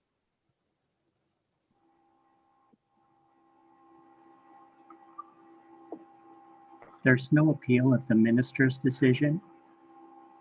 When we send the official plan after it's been adopted by council, so within 15 days of the adopting bylaw being enacted by this council, we'll issue a notice of council's decision. That notice will include contacts at the province so that anyone who wishes to submit comments to the province can do so, so that the province will consider those comments as they make their decision on the official plan. So then would that mean that the group that wanted the C9 in, they could make those arguments that they made here to the province and see if the province would actually include them in? Is that possible? That's correct. They can make those submissions to the province. In fact, we will, as part of the package that we send to the province with the official plan, include all of the correspondence that we've received throughout this process. So that'll include the letters that we've received from those representations. Thank you, Mr. Waterfield. Yeah, just to be clear, so we don't have an amendment. The only amendment we have on the floor is the strike and replace. So we have 2 speaking opportunities to finish the debate on that, unless there's any further amendments. So, Councillor Weaver. Thank you, Mr. Mayor. I have no further amendments. I'm happy with what we have before us. I do have a question, though, for Alan. Or perhaps Nicole. Maybe I'll just ask, and whoever wants to answer it would be best. So we have a list of all the people that have sort of identified themselves as people that want to be involved in this process. So would it be pertinent for us to maybe send a letter to all of those folks explaining what's been done, explaining what their options are to go to the province? Is that something that we should, or is it really the people that are involved in this process are much more in tune with what's going on than I am, and so maybe that's something they're already aware of? Through the mayor to the councillor, all of the people that have been on our contact list throughout this process will receive a copy of the notice of council's decision when we issue that notice before the official plan gets sent. Are they all good? Okay, thanks, Alan. Are they all to a level of understanding of this process that they would know to go directly to the province? The notice of motion again will state that council has made this decision to adopt the official plan, and the province will be receiving comments on the official plan as they make their decision. So it'll refer to what the province may or may not do with the official plan once they receive it. So it'll outline the process for them. Great. Councillor McCreary. Mayor, thank you. I was remiss in not asking this question earlier. I wonder if you could point me to the article in the procedural bylaw that specifies strike and replace.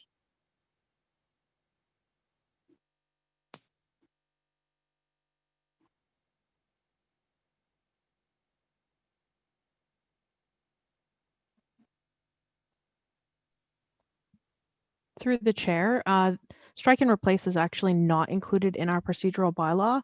However, under Robert's Rules of Order, which anything that is not listed in our procedural bylaw is where we defer to, strike and replace is permitted. It's as an amendment for the rewording of the motion itself. I knew that. However, I might point out that perhaps it's an opportunity for this committee to revisit our procedures, and perhaps the mayor and Councillor Carpenter and I could form that little committee. It might be I know it's useful for newcomers to this room to be able to have a good look at what our procedures are. Perhaps Councillor Carpenter and I will talk about bringing a resolution to that effect. Through the chair as well, you do still have your procedure meeting process review committee task force, which is still in place. And this is something that we've listed to flag for that committee as well.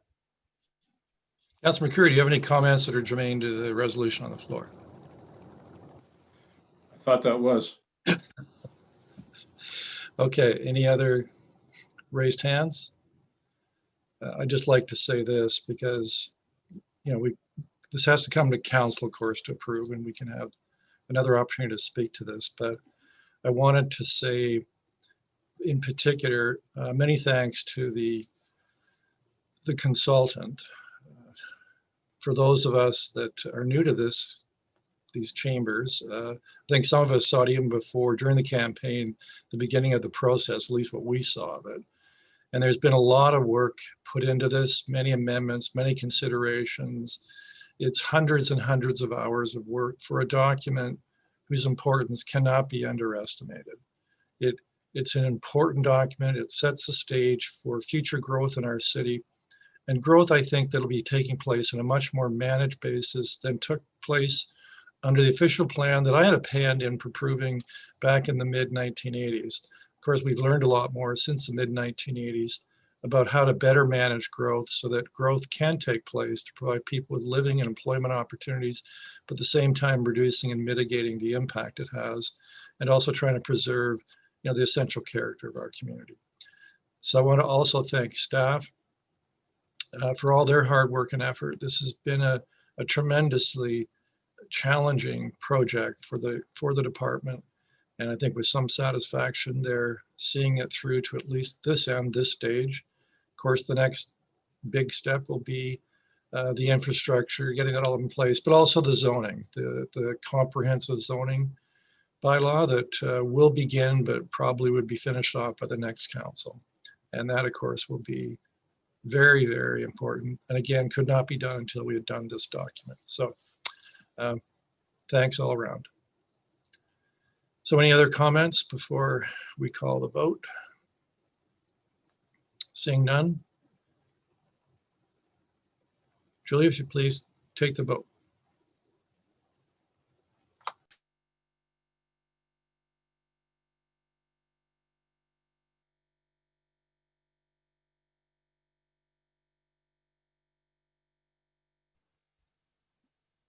I'm just waiting on a vote from Councillor Carpenter.